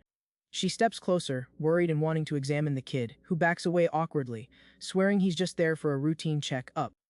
The intern quickly figures out he's the famous cell leader, letting him know the doctor told her to wait for her in that exact spot. Surprised by his own fame, the rookie stutters, blown away that she knows his name out of all the prisoners here. The girl excitedly says that the story of the underdog, who crushed his enemy to become the boss, is already a total legend around here. Totally starstruck, Mayabi claims she barely just arrived and has already heard a ton of crazy rumors about his insane strength. The young woman bombards the kid with questions about the brutal yard fight, dying to uncover the secrets behind that special training. Totally awkward with her getting so close, the brat tries to play it down while a cell phone buzzes on the medical desk. Noticing the text on her phone, the intern casually steps back, announcing that her shift is officially over. Grabbing her bag, the girl says goodbye, telling the rookie to hang tight until the doctor in charge gets back. Before walking out, Miyabi stops near the door and shoots him a slightly dark look, suddenly remembering a very important detail. Keeping up the sweet act, she hands the patient a lollipop, claiming that scientifically, sweets help calm the nerves. You with a super cryptic smile. The intern advises the kid not to do anything stupid that might land him back in solitary. Waving enthusiastically down the hall, she wishes the big, famous juvie leader a great day. Left alone in the office, Amamori quietly thinks about the mysterious girl's name while watching the door shut. Staring at the little piece of candy in his hand, he mutters to himself, finding the young woman's vibe incredibly weird and surprising. The piece gets shattered when the scene violently cuts to the deafening sound of punches echoing through the storage room. Consumed by a dangerous sense of urgency, Shion absolutely massacres the poor heavy bag with a ridiculously fast combo. The master's face is dripping with tension, while red starts seeping through his bandaged hands because he's using way too much raw power. With one final monstrous uppercut, the fighter rips the heavy equipment right off the ceiling, totally wrecking the metal frame. Walking into the room, the rookie goes into complete shock seeing his trainer acting so unhinged and aggressive. The master orders the kid to stop immediately when he notices the brat's hands are bleeding like crazy. Ignoring the warning, Amamori keeps punching the equipment, swearing he's doing completely fine. Laser focused on his fury, the brat demands even stricter training so he can take down Kanemoto as fast as humanly possible. Shion warns him that the enemy is the second strongest guy in there, and the last win was pure luck. But the student insists he'll handle the hardcore training. Throwing a super heavy strike, the rookie tries to convince himself that he can definitely crush the big guy. Totally frustrated, he complains that even after becoming a cell leader, he still can't protect the people he loves and desperately needs more power. Boiling with hate, the brat swears he's going to crush every single one of those jerks without an ounce of mercy. Suddenly, the trainer's firm hand violently grips the kid's bandaged wrist. Keeping his serious vibe, Shion demands the student chill out and stop this little rage fit. Cut off mid-punch, Amamori turns his head, confused, asking what the master thinks he's doing. Blinded by fury, the rookie yanks his arm hard, breaking free from the trainer's grip. The dark-haired guy loses his patience, asking if the kid has gone deaf to everything he's saying. Flashing a dark glare, the fighter threatens to show zero mercy if the brat keeps getting in his way. Giving him no time to react, Shion lunges forward, throwing a straight punch right at his own student. The incoming hit leaves Amamori completely stunned, freezing up at his master's sudden attack. The heavy blow lands flush, sending the kid flying violently through the air. With zero let up, the master steps in and grabs the student's shirt with absolute brutality. Yanking the brat close, Shion yells, demanding he stop this absolute madness right now. But the kid is totally blinded by rage and tells the trainer to shut his mouth. In a pure act of rebellion, Amamori delivers a vicious headbutt straight into the master's face. Jumping on the surprise, the rookie follows up with a hate-filled punch against his own ally. The brawl gets crashed by the doctor, who runs in screaming, asking if they're trying to demolish the entire room. Wiping the mess from his mouth, Shion apologizes and promises he'll wrap this up real quick. Insane reflexes, the fighter unleashes a devastating combo, beating the student down with zero pity. Later on, the doctor patches up the kid's busted hands while the master wonders why he had to go so overboard. The guy figures the brat completely lost his mind over the threats from Kanemoto's little brother. Watching the patient rest, the doc agrees the kid felt like he had no way out except pushing himself to the absolute limit. Checking the bandages, she guesses that solitary confinement cranked up his stress and suggests letting him vent his anger. Looking down, the fighter says that just venting isn't going to cut it, they need a permanent fix for this mess. Silence takes over the infirmary while the brat stays knocked out in bed, recovering from the beatdown. Slowly opening his eyes, the kid wakes up from blacking out, his body feeling like lead. The master mentions he's been out for 3 hours, guessing his time in solitary totally wrecked his sleep schedule. Feeling super embarrassed, Amamori drops his head, apologizing for actually punching his trainer. Shion brushes off the apology saying it doesn't matter, but warns he needs to ask a very important question. Giving him a dead serious look, the fighter asks if the student really plans to take on Kanemoto head to head. The brat explains the enemy's little brother is only arrogant because of their family, so the only way out is to eliminate the giant himself. He points out he can't exactly just sit around waiting to get ended by the ward boss. Tending to the patient's eye, the doctor warns that this is a reckless move, telling him to play it smarter since the boss is undefeated. But the kid desperately pushes her hand away, arguing that his mom is in danger and he's completely out of time. Looking away, Sheehan promises his allies will handle protecting the woman, demanding the rookie get his emotions in check. The master wraps up the lecture, stating it's impossible to protect anyone if you're just acting on blind rage. Sheehan advises the kid to keep his cool and maintain his posture instead of just charging in without thinking about the consequences. The scene cuts to the busy city streets, with tons of food stalls lighting up the night. At her modest stall, Amamori's mom is hustling hard, serving customers with a sweet smile. Suddenly, heavy, threatening footsteps echo on the asphalt, totally killing the peaceful vibe. Wearing a mask to hide his scars, the bully announces that the son's debt now belongs to the parents. Walking up to the stall, he mocks her, asking if she's making some good cash out here. Panicking, Amamori's mom clasps her hands, begging for mercy since she needs this job to survive. Pointing at his own busted face, the attacker blames the brat for the damage and demands she take responsibility. Overflowing with cruelty, the psycho orders his thugs to force the woman to eat a bowl of boiling soup. One of the lackeys grabs the victim, while the bully rushes the group, claiming torture is boring if the food gets cold. Hot steam rises as the scalding bowl gets violently shoved toward the terrified woman's face. Out of nowhere, a shout telling them to stop grabs everyone's attention on the street. A crew of intimidating guys, led by a giant wearing a headband, demands to know what the cowards think they're doing. Annoyed by the interruption, the psycho scoffs, asking if the guy has a problem, and if he's the woman's lover or something.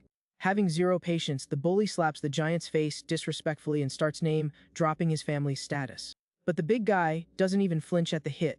He calls the dude an ill-mannered brat and threatens to rip his hands right off. Pure panic hits the psycho, who stumbles back in a cold sweat, terrified of the rival's monstrous vibe. Blinded by cowardly rage, he points his finger, ordering his thugs to end the meddling group immediately. Ready to throw down, the allied faction guys glare at the attackers with absolute killer intent. Calling the shot, the giant with the headband orders his crew to rush the thugs with everything they've got. In his head, Boss Sheehan's absolute order echoes, demanding total protection for the kid's mom. Clenching his fist, the man swears he's going to teach this spoiled brat a harsh lesson about how the real world works. In the blink of an eye, the psycho's lackeys get absolutely destroyed and dumped onto the messy asphalt.